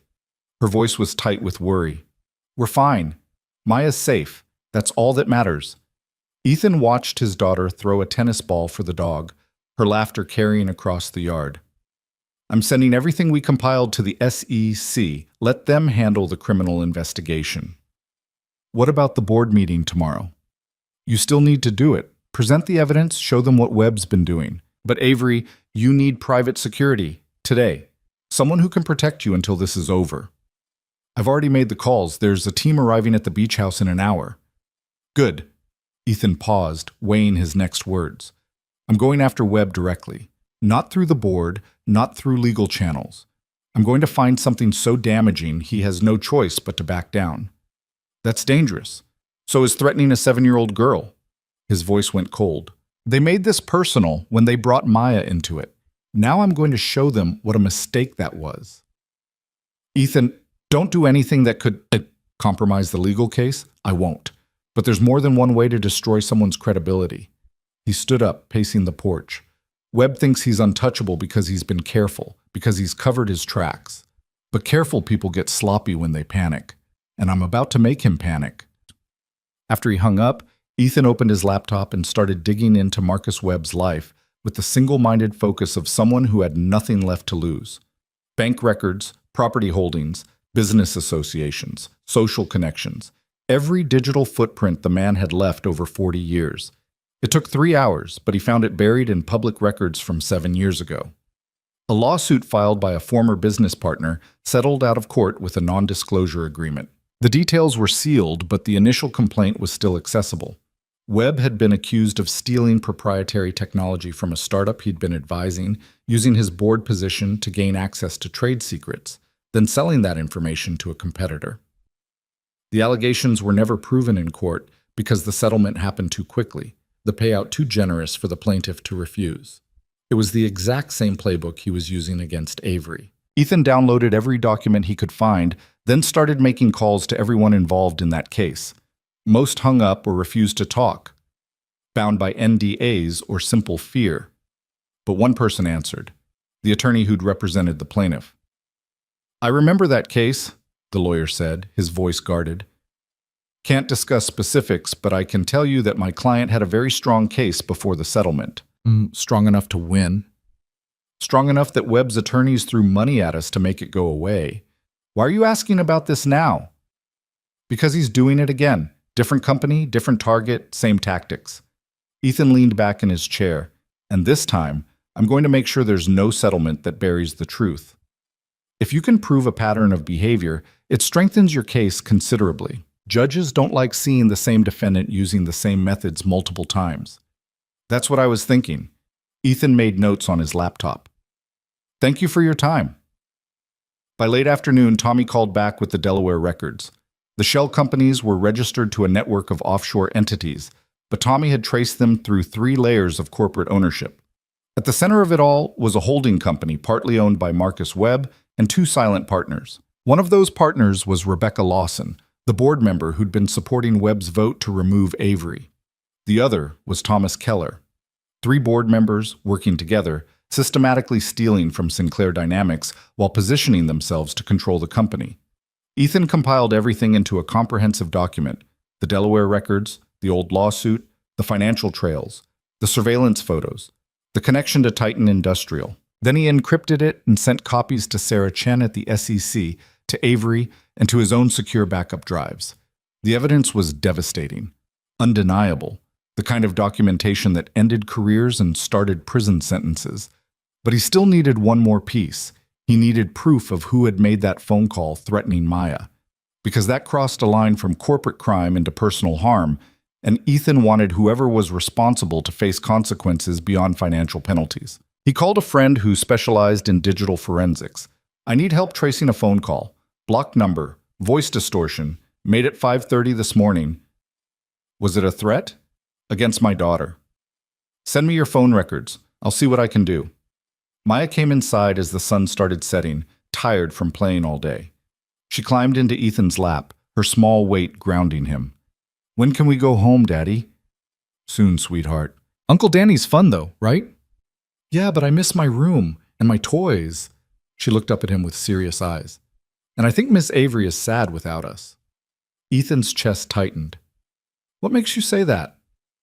She looked sad when we left, like when you get sad sometimes and think I don't notice. Smart kid. Too smart sometimes. Ms. Avery is dealing with some difficult things at work, Ethan said carefully. But she's strong. She'll be okay. Are you helping her? I'm trying to. Maya was quiet for a moment. Then, is she why someone wanted to hurt us? The question hit Ethan like a punch. He'd thought she'd been asleep when he got the threatening call, hadn't realized she'd heard any of his conversation with Avery. How much did you hear, baby? I heard you say someone threatened me, and that you were scared. Her voice was small. I've never heard you scared before. Ethan pulled her closer, his daughter's hair soft against his cheek. I was scared because keeping you safe is the most important thing in the world to me. But Maya, you need to understand, this isn't Ms. Avery's fault. There are some bad people trying to hurt her company, and they thought threatening us would make me stop helping her. But you're not going to stop, are you? No, because people who threaten children don't get to win. They get stopped. Maya nodded against his chest, accepting this with the simple faith children had in their parents' ability to make things right. Ethan wished he felt as confident. That night, after Maya was asleep in Danny's guest room, Ethan's forensics contact called back. Found something interesting about that call. The number was spoofed, but it originated from a cell tower in Los Angeles, specifically within a quarter-mile of Sinclair Dynamics' office building. Can you narrow it down more? Not without a warrant, which you're not getting for a blocked number, but I can tell you the call was placed using software designed to mask the original number. Professional-grade stuff, not something a casual user would have access to. So someone with resources and technical knowledge. Exactly. And here's the kicker. There were 3 other calls made from the same masked number in the past week, all to different people, all at times that correlate with business hours at Sinclair Dynamics. Ethan felt the pieces clicking into place. Someone at the company. Someone with access to sophisticated communication tools. That'd be my guess. Anything else you need? No, you've been a huge help. Send me the detailed report? Already in your inbox. After hanging up, Ethan pulled up the Sinclair Dynamics employee directory. Who had both the technical knowledge to use voice masking software and the motive to threaten him? Ryan Mitchell, the accountant approving fraudulent payments, was the obvious answer. He had the most to lose if Ethan's investigation exposed him. But something didn't feel right about that theory. Mitchell was a numbers guy, not an enforcer. He approved payments and looked the other way. He didn't seem like someone who'd threaten a child, unless he was following orders. Ethan's phone buzzed with a text from Avery. Security team is here, feeling safer but hating every minute of this. How's Maya? She's okay. Asked some tough questions, but she's handling it better than I am. She's lucky to have you. I'm the lucky one. He hesitated, then added, the board meeting tomorrow. Are you ready? As ready as I'll ever be. David helped me prepare the presentation. The evidence is overwhelming. Be careful. Webb's going to know the walls are closing in. Cornered animals are dangerous. I know. That's why I have 3 former Secret Service agents watching my house. Good. Stay safe, Avery. There was a long pause before her response came through. I miss you both. Is that inappropriate to say? Ethan stared at the message, his thumb hovering over the keyboard. Everything about this situation was already inappropriate. The kiss they'd shared, the way he thought about her constantly, how much it hurt to be separated even though they'd only known each other for a week. Not inappropriate, just complicated. Story of my life. He wanted to say more, wanted to tell her that he'd been thinking about her too, that leaving the beach house this morning had felt like tearing off a piece of himself. But Maya was his priority, and until the threat was neutralized, he couldn't let himself think about anything else. Get some sleep. Big day tomorrow. You too. Thank you, Ethan, for everything.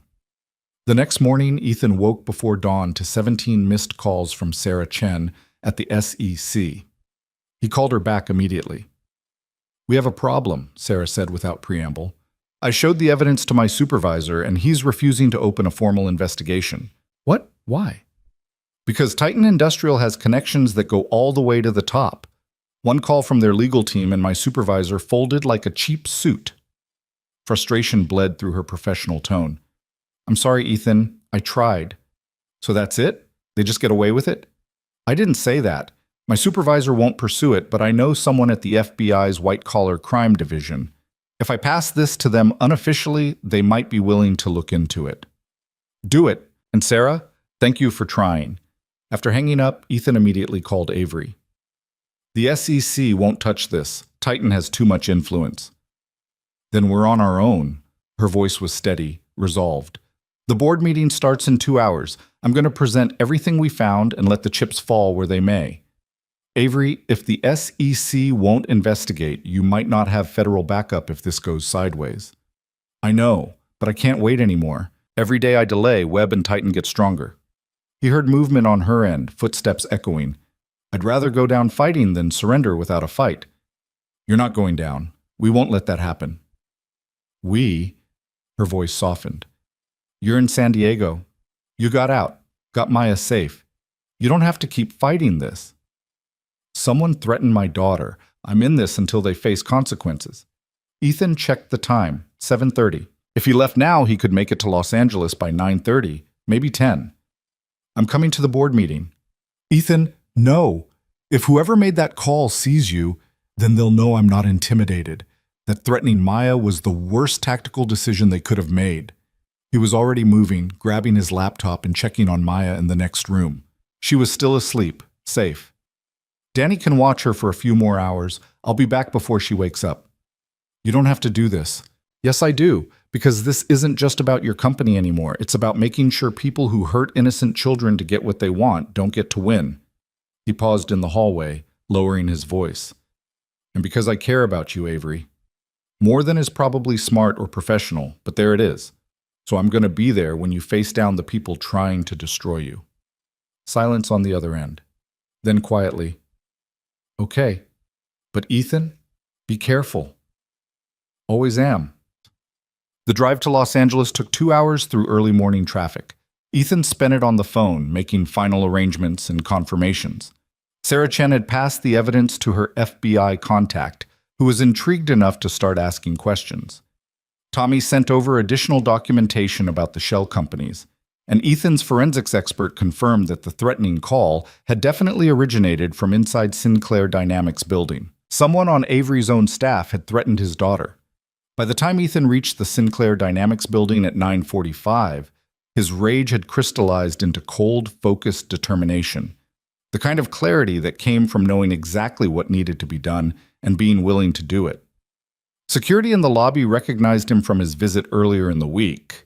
Mr. Cole, Miss Sinclair didn't mention you'd be joining the board meeting. Last-minute addition. She's expecting me. The guard made a quick call upstairs, then nodded. Go ahead, 32nd floor. The elevator ride felt interminable. When the doors finally opened, Ethan found the reception area tense with the energy of impending confrontation. Jennifer Park looked up from her desk, relief flooding her face. Thank goodness. Ms. Sinclair is in the boardroom. They started 10 minutes ago. What's the mood? Hostile. Webb came in with his lawyers and Rebecca Lawson and Thomas Keller flanking him like bodyguards. Jennifer's voice dropped. Mr. Cole, whatever you're planning, please be careful. These people are dangerous. I know, that's why I'm here. The boardroom was all glass and polished wood, designed to project power and transparency. 8 people sat around a massive table, Marcus Webb at one end, Avery at the other, with board members positioned between them like neutral territory that wasn't neutral at all. Webb was mid-sentence when Ethan walked in, his silver hair and expensive suit radiating confidence. Simply a matter of fiscal responsibility. The numbers don't lie, and Ms. Sinclair's management has been... He stopped when he saw Ethan. The room went silent.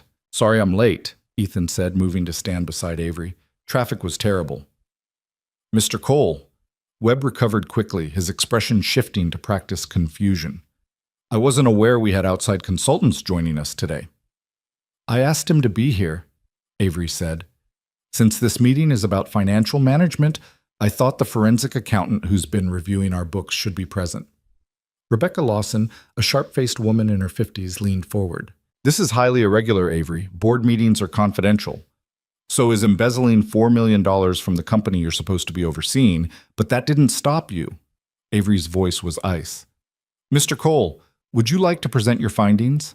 Ethan pulled out his laptop, connecting it to the room's display system. The first image that appeared was a detailed chart showing the flow of money from Sinclair Dynamics through shell companies, and ultimately to accounts controlled by Webb, Lawson, and Keller. Over the past 18 months, Ethan began, his voice professionally detached. 3 members of this board have systematically stolen from Sinclair Dynamics while simultaneously accusing Miss Sinclair of financial mismanagement. The embezzlement was facilitated by Ryan Mitchell in the finance department, who approved fraudulent vendor payments that were then laundered through 7 shell companies registered in Delaware. He clicked to the next slide. Screenshots of emails between Mitchell and Webb. These communications show direct coordination between Mr. Webb and Mr. Mitchell regarding payment schedules and avoiding audit detection. The payments were deliberately kept small enough to stay under automatic review thresholds. Webb's lawyer, a thin man with expensive glasses, stood up. This is outrageous. You can't make accusations like this without evidence? Ethan clicked to the Delaware corporate records.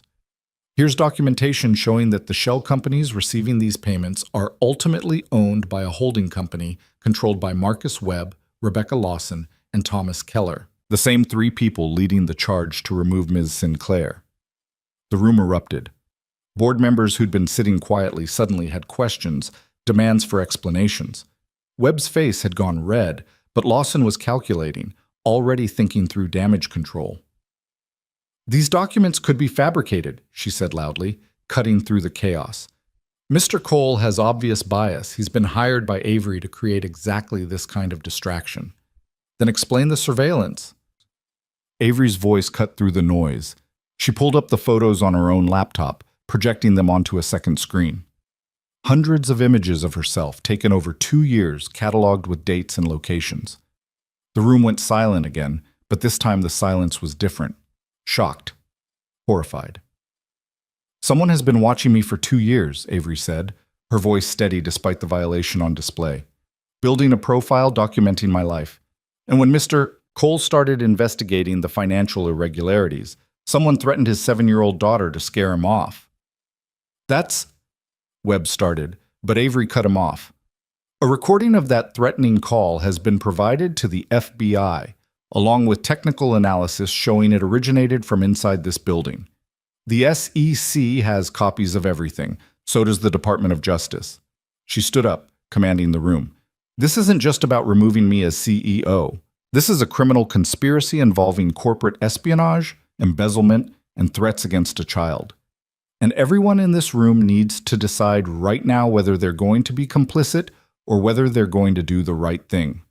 Thomas Keller, who'd been silent until now, suddenly pushed back from the table. I'm done. My lawyer advised me not to say anything, but I'm done. He looked at Webb with something like disgust. This was supposed to be simple. Force Avery out, restructure the company, profit from the AI project. Nobody said anything about surveillance or threatening children. Tom, shut up, Lawson hissed.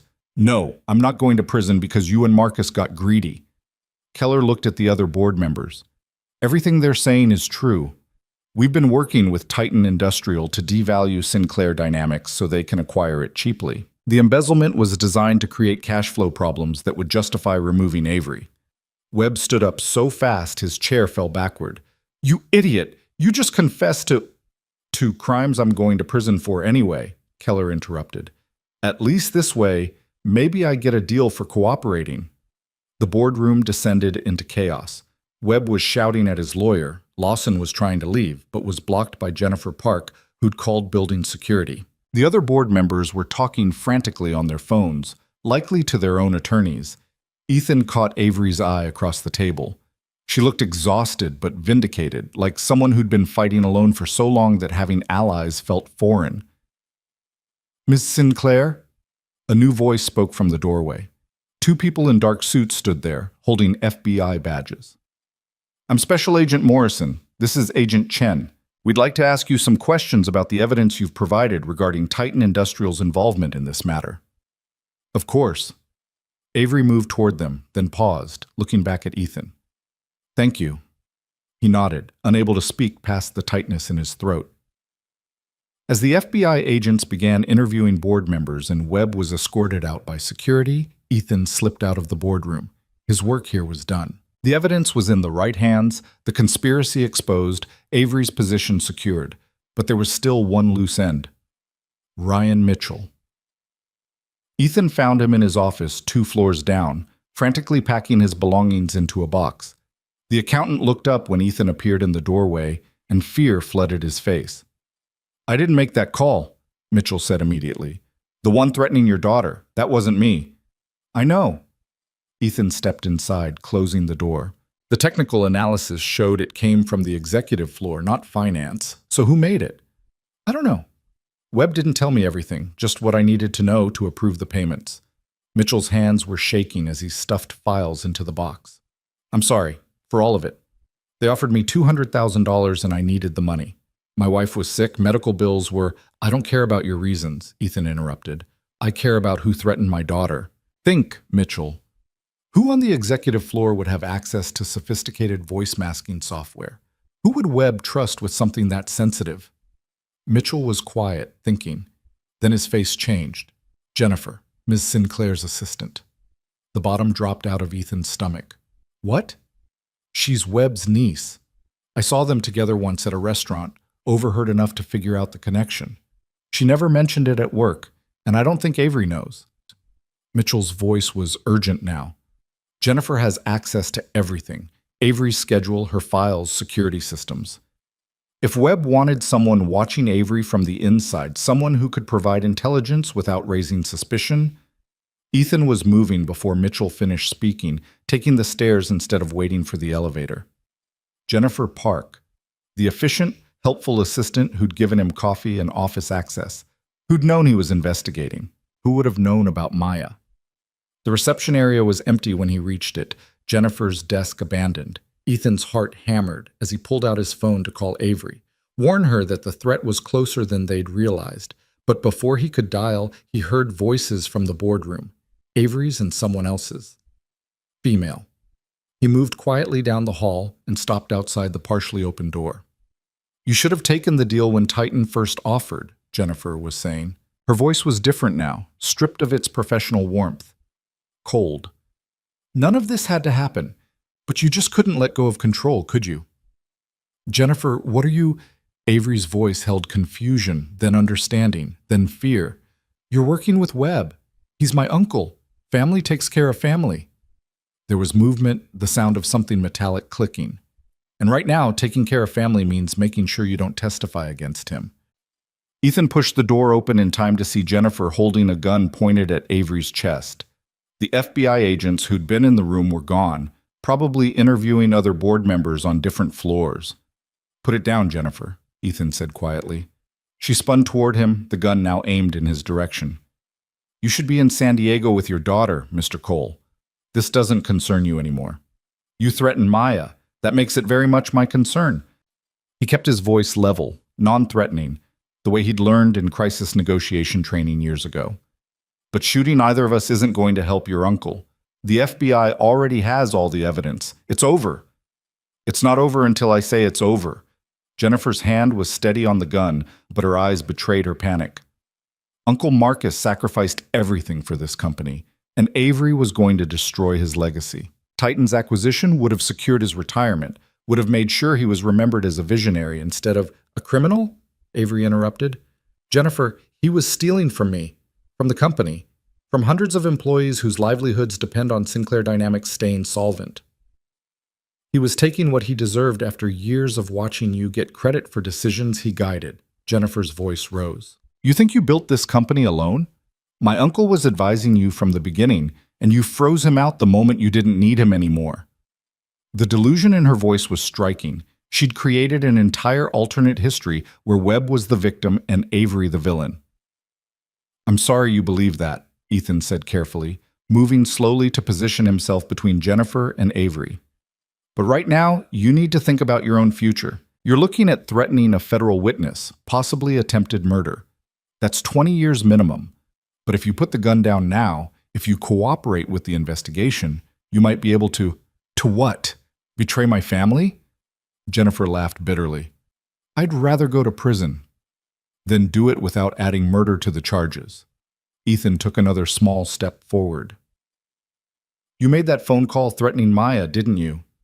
Used the voice masking software to scare me off the investigation. I did what needed to be done. By threatening a 7-year-old child. His voice went cold. Do you have any idea what that feels like? Knowing someone is willing to hurt your daughter to get what they want? I wasn't going to actually hurt her. It was just a threat, just to make you— There's no such thing as just a threat when it comes to someone's child. Ethan took another step. They were only 10 feet apart now. You crossed a line, Jennifer, and now you need to face the consequences like an adult instead of hiding behind a gun. For a moment, he thought she might listen. Her finger wavered on the trigger, uncertainty flickering across her face. Then footsteps sounded in the hallway, and Jennifer's resolve hardened. She pointed the gun back at Avery. I'm sorry it came to this, she said. Ethan moved without thinking, muscle memory from self-defense training taking over. He lunged forward, grabbing Jennifer's wrist and forcing the gun toward the ceiling. It discharged with a deafening crack, the bullet burying itself in acoustic tile. They struggled for control of the weapon, Jennifer surprisingly strong for her size. Ethan managed to wrench the gun away, sending it skittering across the polished floor. Security burst through the door seconds later, followed by the FBI agents. Jennifer was subdued and handcuffed, still screaming about family loyalty and injustice.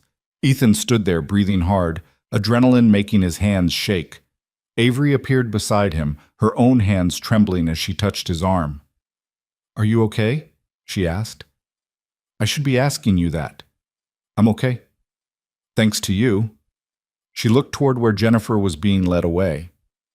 I trusted her. For 3 years, I trusted her completely. That's not your fault. People hide who they really are all the time. The FBI agents needed statements from both of them, which took another hour. By the time they were finished, it was nearly 2 in the afternoon. The building had been evacuated, police and federal agents swarming through every floor.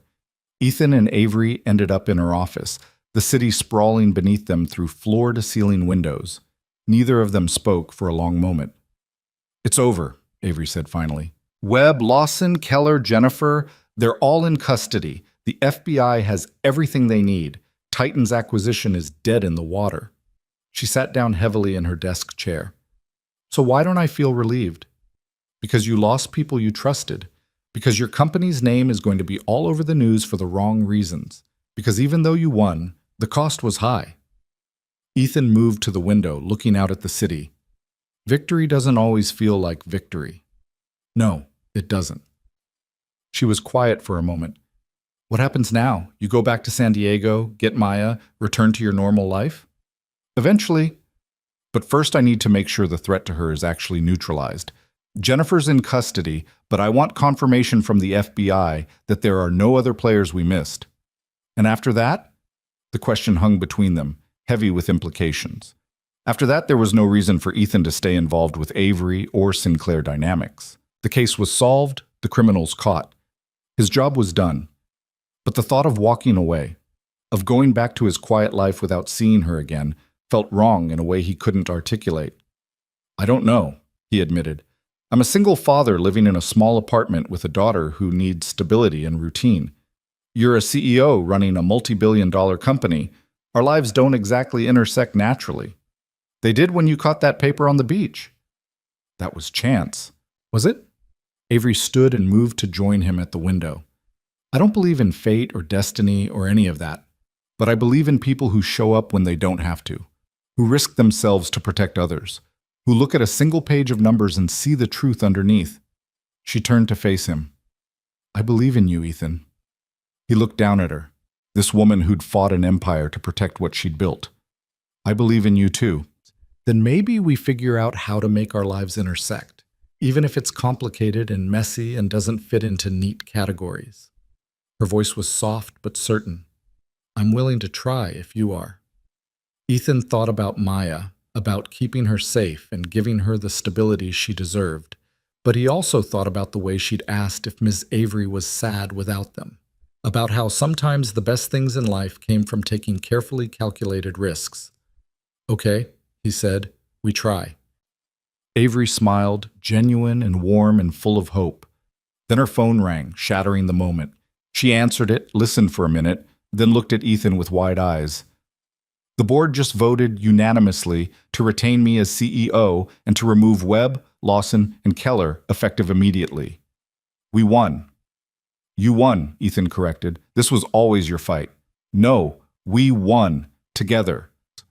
And standing there in her office while chaos swirled through the building below, Ethan allowed himself to believe that maybe, just maybe, they had. The drive back to San Diego felt different than the frantic escape that morning.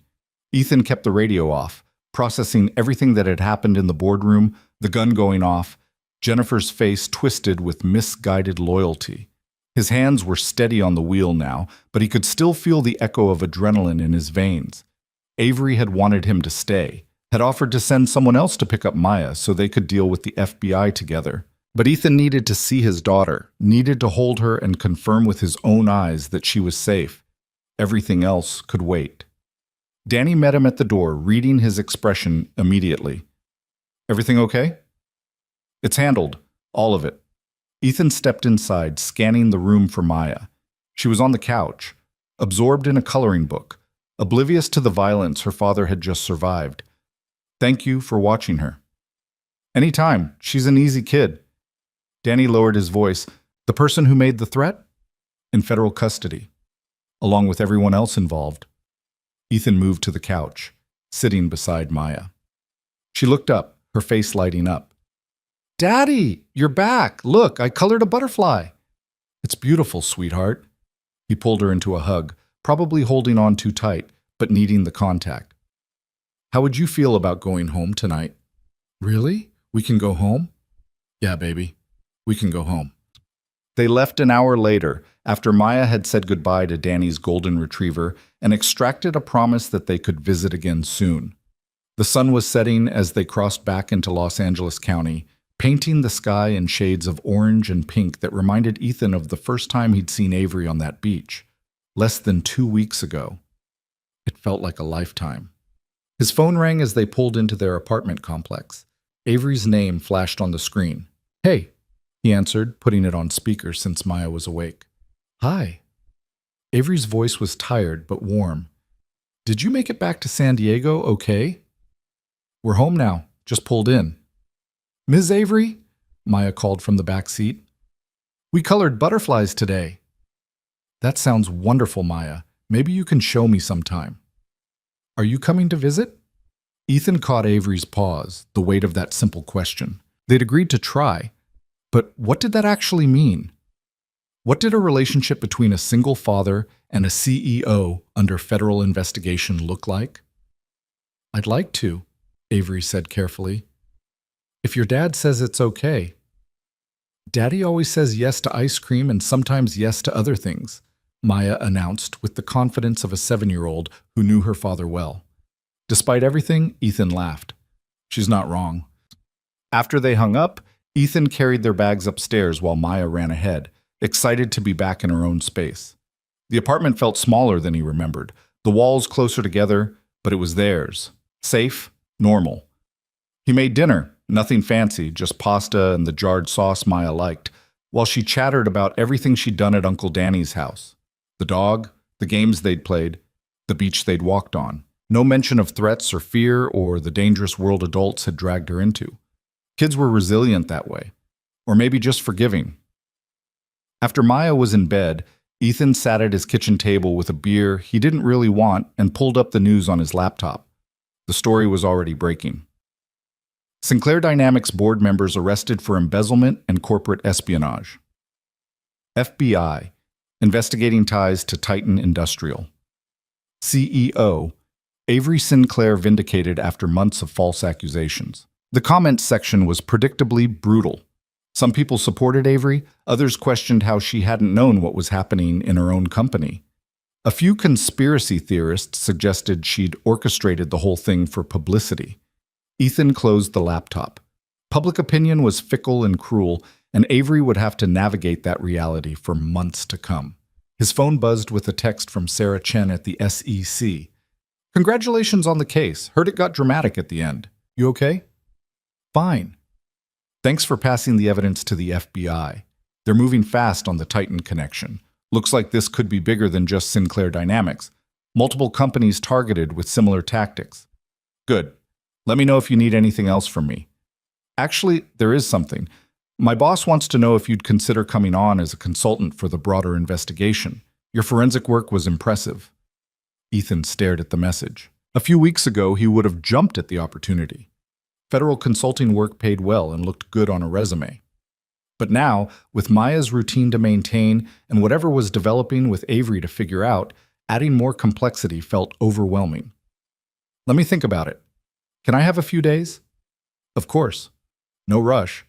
Over the next week, life slowly returned to something resembling normal. Ethan took Maya to school, picked her up, helped with homework. He declined most of the media requests for interviews, though he did speak briefly with a journalist from the Wall Street Journal who promised to keep his daughter out of the story. Avery called every night after Maya was asleep. Sometimes they talked about the case, the FBI's expanding investigation, Titan's stock price tanking, the new board members being recruited to replace the ones under indictment. Other times they talked about nothing important, movies they'd seen, books they'd read, the strange intimacy of late-night conversations between two people learning each other slowly. "I miss you," Avery said one night, 10 days after the boardroom confrontation. "Is that too much too soon?" "Probably," Ethan admitted, "but I miss you too." "The FBI cleared me to travel again. They're done with their immediate interviews." She paused. "I was thinking of coming to Los Angeles, taking a few days away from the office, letting David handle the day-to-day operations while things settle." "I thought you lived in Los Angeles." "I do, but I was thinking of staying at the beach house instead of my apartment downtown. It's quieter there, peaceful." Another pause. "You and Maya could visit if you wanted." Ethan thought about the beach house, about Thai food on the deck, and Maya sleeping in the guest room, about kissing Avery in that moment before everything went sideways. "When?" he asked. "This weekend? Okay? Yeah, we'd like that." Saturday morning dawned clear and bright, the kind of California winter day that made people in other states question their life choices. Ethan packed a bag for himself and Maya, including her favorite stuffed rabbit and the butterfly coloring she'd made for Avery. The drive up the coast was beautiful, the Pacific glittering under cloudless sky. Maya sang along to the radio, her voice cheerfully off-key, and Ethan felt some of the tension he'd been carrying finally start to ease. Avery was waiting on the deck when they arrived, her dark hair loose in the ocean breeze. She'd traded her CEO armor for jeans and a soft sweater, and when she smiled at them, it reached all the way to her eyes. "You came," she said, as if she doubted it might happen. "We promised." Maya ran up the deck stairs, holding out her coloring. "I made this for you." Avery took it with the reverence it deserved, studying the purple and gold butterfly. "This is beautiful, Maya. Thank you so much." "It's a sunset butterfly. Daddy said those aren't real, but I think they should be." "I agree completely. We'll hang it on the refrigerator next to the other one you made." They spent the afternoon on the beach, Maya building sandcastles while Ethan and Avery walked along the shoreline. It felt surreal, this quiet domesticity after the chaos of the past 2 weeks. "How are you really doing?" Ethan asked when they were far enough away that Maya couldn't hear. Avery was quiet for a moment, watching the waves. "Some days I'm fine. Angry, but fine. Other days I can't stop thinking about Jennifer holding that gun, or about Webb sitting in my board meetings for years while stealing from me." She picked up a shell, turning it over in her fingers. "The hardest part is wondering who else I can trust. If my own assistant could betray me that completely, who else might be hiding things?" "That's the paranoia talking. Most people are exactly who they appear to be." "Are they? Are you?" Ethan considered the question. "I'm a widower who spends his days looking for fraud in other people's companies, and his nights reading bedtime stories to his daughter. I'm probably exactly as boring as I appear." "You disarmed a woman with a gun and saved my life. That's not boring. That was just adrenaline and training. Nothing heroic about it." Avery stopped walking, turning to face him. Ethan, you could have walked away at any point. When Webb's people threatened Maya, you had every reason to disappear and let me handle this alone. But you came back. You stood beside me in that boardroom and helped me fight. She reached out, her fingers brushing his. That's the definition of heroic. I couldn't let them win, not after what they did. I know. That's what makes you who you are. She laced her fingers through his, the contact sending warmth up his arm. I'm falling for you. I know it's fast and complicated and probably a terrible idea given everything happening in my life right now. But I needed you to know. Ethan looked down at their joined hands, then back at Maya, building her castle on the beach. His daughter, who'd already lost one parent, who deserved stability and safety, and a father who made smart choices.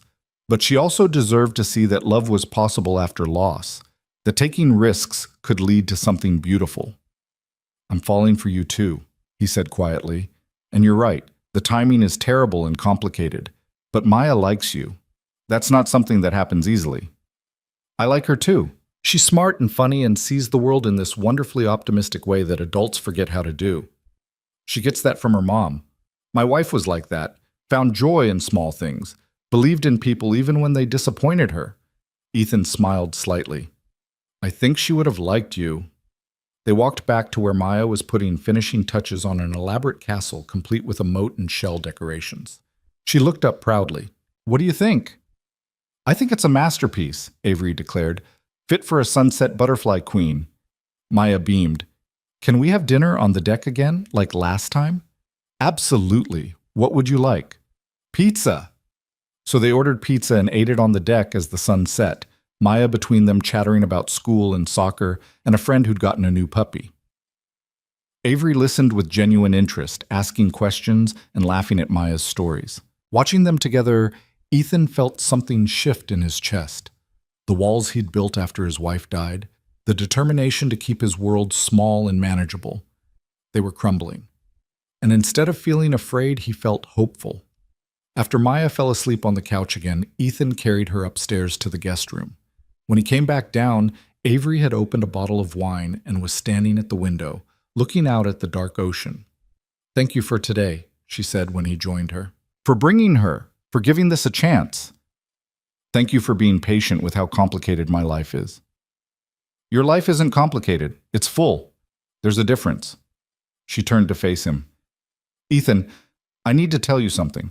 The board offered me a significant retention bonus to stay on as CEO through the restructuring. They're terrified I might leave after everything that happened. Are you considering it? Leaving? I was. For about 10 minutes after they made the offer. Avery smiled slightly. But I didn't build Sinclair Dynamics to run away when things got hard.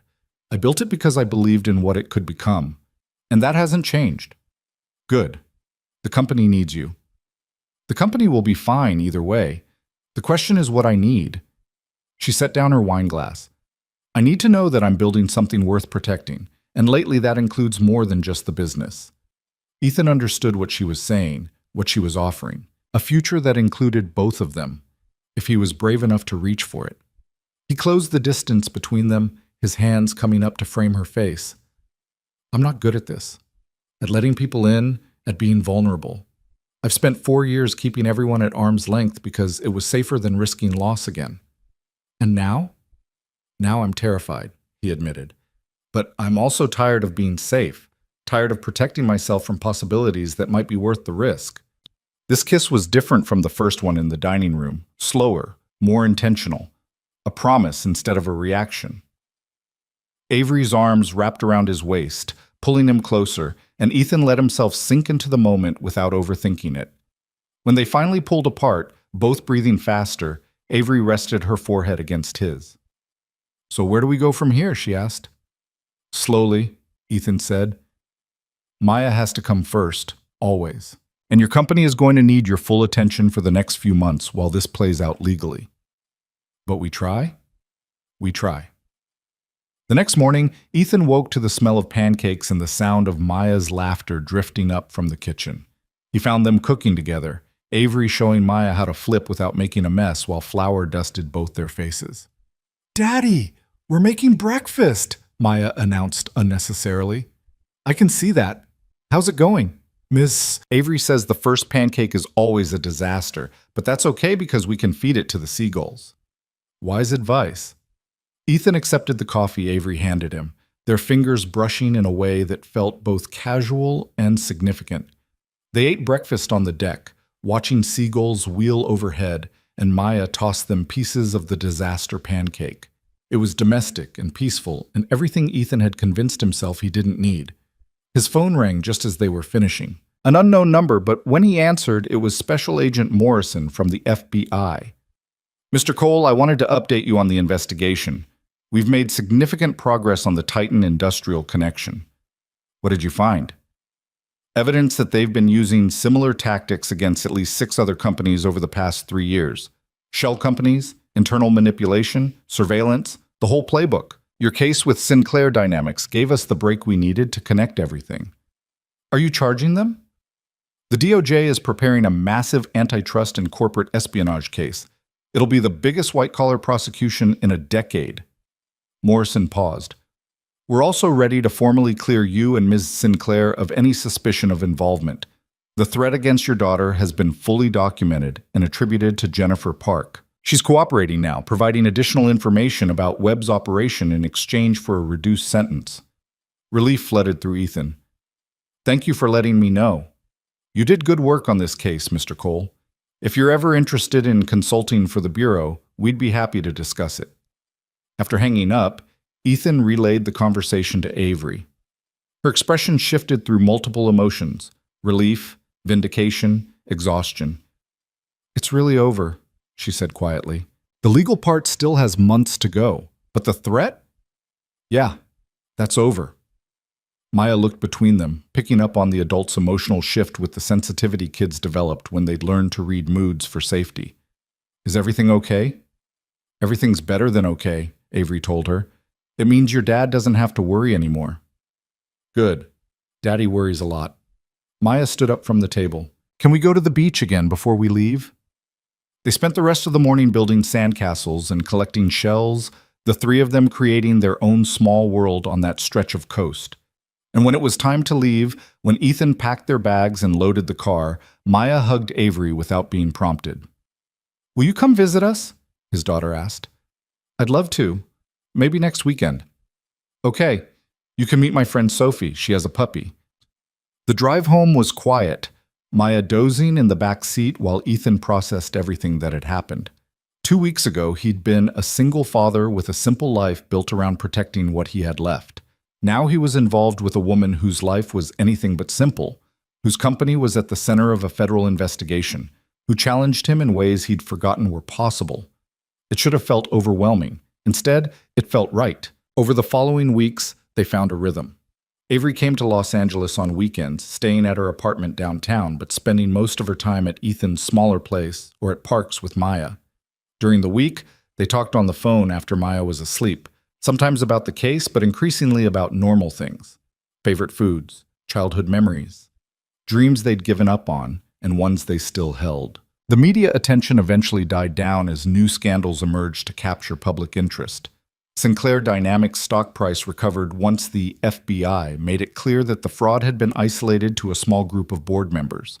Avery hired a new CFO to replace David Chen, who decided to retire early despite being cleared of any wrongdoing. Ryan Mitchell pleaded guilty to his role in the embezzlement scheme and received a reduced sentence in exchange for testimony against Webb, Lawson, and Keller. Jennifer Park was sentenced to 8 years for her part in the conspiracy and for making terroristic threats against Maya. Marcus Webb's trial was scheduled for the following year, but his lawyers were already negotiating a plea deal as evidence mounted against him. 3 months after that first meeting on the beach, Avery invited Ethan and Maya to Sinclair Dynamics' annual charity gala. It was the company's biggest event of the year, and Avery had warned him it would be formal and tedious and full of people she had to be polite to, even though she'd rather be anywhere else. You don't have to come, she'd said. I know it's not your scene. But Ethan had been to plenty of formal events during his forensic accounting career. And more importantly, showing up when Avery needed support had become second nature.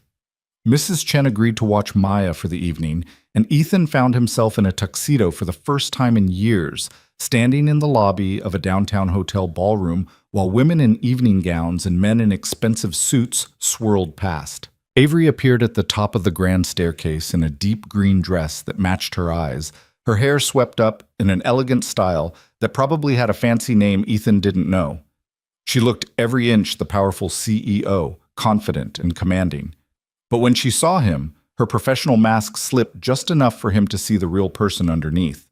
The woman who made pancakes with his daughter and fell asleep on his couch during late-night movies. "You clean up well," she said when she reached him. "So do you, though I prefer the version who steals my sweatshirt and forgets to wear shoes." That version doesn't play well at corporate events. She took his arm. "Ready to be bored for 3 hours?"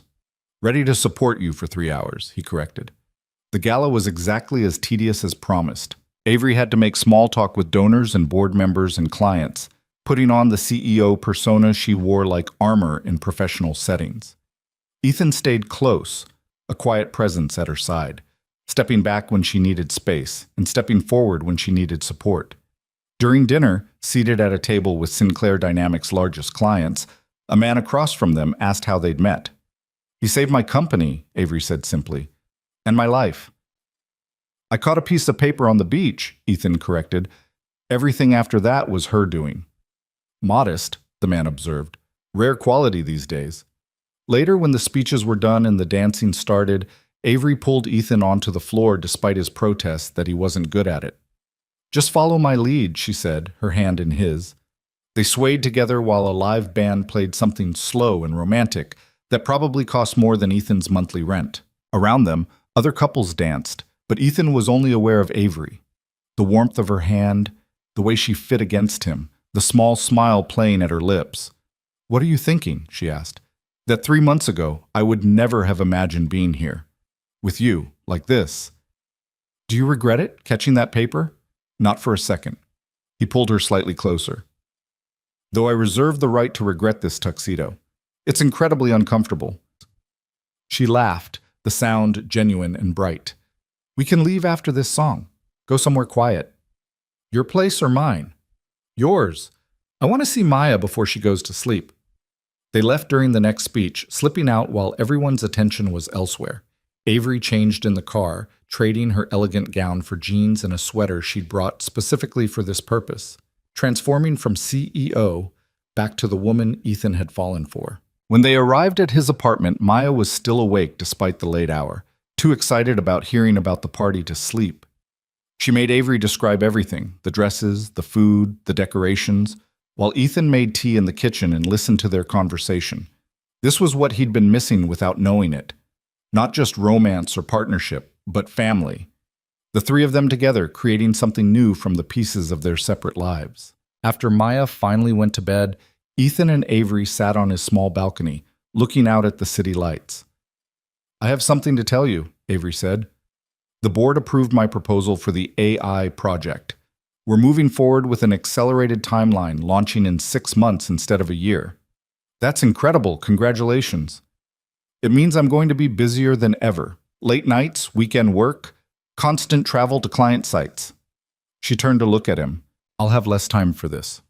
For us." Ethan heard the unspoken question. "Are you asking if I can handle dating someone whose career demands that much?" "I guess I am." He thought about his wife, who'd been a nurse working unpredictable shifts, who'd understood that sometimes work had to come first. They'd made it work by being intentional about the time they did have together. "Maya and I aren't going anywhere," he said. "We'll figure it out. We'll take the time we can get and make it count." "You're sure?" "I spent 4 years avoiding this exact situation because I was afraid of the complication. But you know what's more complicated? Being alone. Keeping everyone at arm's length. Never taking risks because they might not work out." He reached for her hand. "I'd rather have whatever time we can carve out together than have all the time in the world with someone who doesn't challenge me the way you do." Avery leaned her head on his shoulder. "Maya asked me yesterday if I was going to marry you." Ethan's heart jumped. "What did you tell her?" "That we're taking things slow and seeing where they go. But she seemed pretty convinced it was inevitable." Avery smiled. "She's a smart kid." She gets that from her mother, too. They sat in comfortable silence, watching the city breathe beneath them. Somewhere out there, the legal machinery was grinding through cases against Webb and Titan Industrial. Somewhere, people were making decisions that would reshape corporate America's landscape. But here, in this moment, none of that mattered. What mattered was Avery's hand in his, the soft sound of Maya's breathing from the bedroom, the possibility of a future Ethan had stopped believing in. 6 months later, Sinclair Dynamics launched their revolutionary AI supply chain system at a major tech conference in San Francisco. Ethan and Maya sat in the front row as Avery took the stage, commanding the room with the same confidence she'd shown facing down her board that day in the conference room. The presentation was brilliant, the technology groundbreaking, the response enthusiastic. But what Ethan remembered most was the moment after, when Avery found them backstage and Maya threw herself into Avery's arms, shouting congratulations loud enough for everyone to hear. "You were amazing," Maya said, "just like Daddy said you'd be." "Thank you, sweetheart." Avery held her tight, then looked at Ethan over Maya's shoulder. Her eyes were shining, overwhelmed by success and exhaustion and relief. He mouthed, "I'm proud of you." She mouthed back, "I love you." It was the first time either of them had said it, even silently. Ethan felt the words settle into his chest, heavy and right and absolutely terrifying in the best possible way. That night, after Maya was asleep in their hotel room, Ethan and Avery stood on the balcony overlooking San Francisco Bay. The Golden Gate Bridge glowed in the distance, and fog was rolling in from the Pacific. "I meant it," Avery said quietly. "What I said earlier. I love you." "I know, I love you too." Ethan turned to face her. "And I think Maya was right about the inevitable thing." "Yeah?" "Yeah." He pulled a small box from his pocket, his hand steadier than he'd expected. "I know the timing is crazy. I know we've only known each other for 9 months, but I've spent the last 4 years playing it safe, and safe didn't make me happy. You make me happy. You and Maya together make me happier than I thought I could be again." Avery's hand went to her mouth, tears already forming. "Avery Sinclair, will you marry me? Will you take on a package deal with a single dad and his extremely opinionated 7-year-old daughter? Will you let us be your family?" "Yes." She was laughing and crying at the same time. Yes to all of it. The ring was simple. He'd chosen it with Maya's help, a platinum band with a single emerald that matched Avery's eyes. It fit perfectly, which Maya would later claim was because she'd secretly measured Avery's finger one weekend when they were baking cookies. They told Maya the next morning over room service breakfast. His daughter shrieked with excitement, then immediately started planning the wedding with the kind of detail-oriented enthusiasm that suggested she'd been thinking about this for months. "Can I be the flower girl? Can we have butterflies? Can the cake have 7 layers because I'm 7? "We can have whatever you want," Avery promised, pulling Maya into her lap. "As long as your dad and I can get married with our favorite person in the whole world watching." "Me," Maya said confidently. "I'm your favorite person." "You absolutely are," Ethan confirmed. The wedding happened 3 months later at the beach house where everything had started, small and intimate, just family and close friends, with Maya as flower girl wearing a dress that had actual butterflies embroidered on it. Ethan stood at the end of a short aisle marked by seashells and watched Avery walk toward him, the Pacific Ocean behind her and the setting sun turning everything gold. She wore a simple white dress and carried wildflowers Maya had helped pick that morning. When she reached him, when they joined hands in front of their small gathered group, Ethan thought about that afternoon on the beach when he'd caught a windblown piece of paper and seen numbers that didn't add up. He'd been looking for fraud. He'd found something infinitely more valuable. The ceremony was brief, the vows they'd written themselves even briefer. But when Ethan promised to love Avery through complicated board meetings and late-night crises and every challenge her demanding career would bring, he meant every word. And when Avery promised to love not just him, but the daughter who came with him, to build a family from the pieces of their separate lives, her voice was steady and sure. They kissed while Maya cheered and threw flower petals, while the ocean crashed against the shore and the sunset painted the sky in impossible colors. Later, after the small reception ended and Maya was asleep upstairs in what had become her room at the beach house, Ethan and Avery stood on the deck where they'd shared that first dinner. "I never thought I'd get this again," Ethan said, his arm around her waist. A partner. Someone who makes everything feel possible. I never thought I'd find someone who saw past the CEO to the person underneath, who didn't want to change me or save me, just stood beside me while I saved myself. Avery leaned into him, and I definitely never thought I'd end up with a ready-made family that includes the most amazing little girl I've ever met. She adores you. The feeling is extremely mutual. They stood together watching the ocean, the same view Ethan had seen that first night, but different now. Everything was different now. His life, his heart, his understanding of what was possible when you stopped playing it safe. From upstairs, Maya called out in her sleep, some fragment of a dream. Ethan started to move, but Avery stopped him.